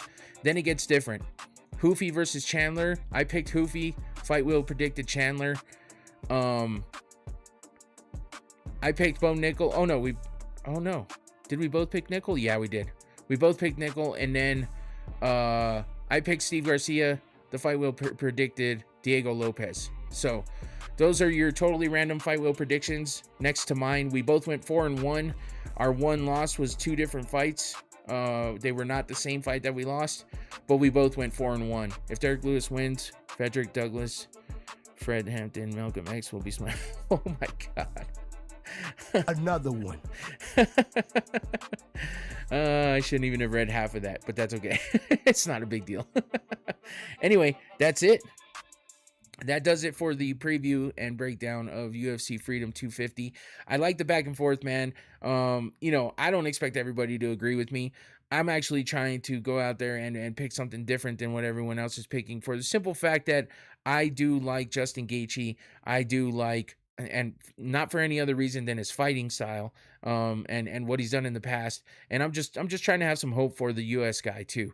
You know what I mean? Ilia Topuria, everyone's gonna go with him. So I would like to, take a chance on the underdog. So that's part of my reasoning for that. And also, I do like Alex Pereira. I told you I've doubted him too many times in the past. So for me, I'm picking him to beat Ciryl Gane. And and I like Derek Lewis a lot. Josh Hokit's probably going to win, but I'll still root for Lewis. But yes, we will be doing the watch party on Sunday when the card starts. It's supposed to start at 5 p.m. For me, Infinity, I just don't do that anymore with the picks on here and the money thing. I just wait until I decide whether I want to put money on it later, and then we'll talk about it on the watch party. So yeah, I just haven't done that in a long time because I quit betting altogether. So I might take my picks and bet on it. I'm just gonna wait until closer to that time to make up my mind, because also I feel like when I bet on it, I jinx things. So we'll see if I can get over that. Ilia post-divorce is going to destroy. We'll see. Anyway, that's it for me. Watch Party Podcast. When the fights go live, I will be live with everybody in the studio. And it should be a good time. Sunday's going to be weird. I think I said Saturday. It's Sunday. 5 p.m. Arizona time. Make sure you get the time right for yourself in whatever time zone you're in. But that's it for me, guys. Appreciate all the support. Make sure you hit that like button before you get out of here. And enjoy the fights on Sunday. Please make sure you watch that watch party, all right? That's it for me. I'm out of here. Take it easy. Peace.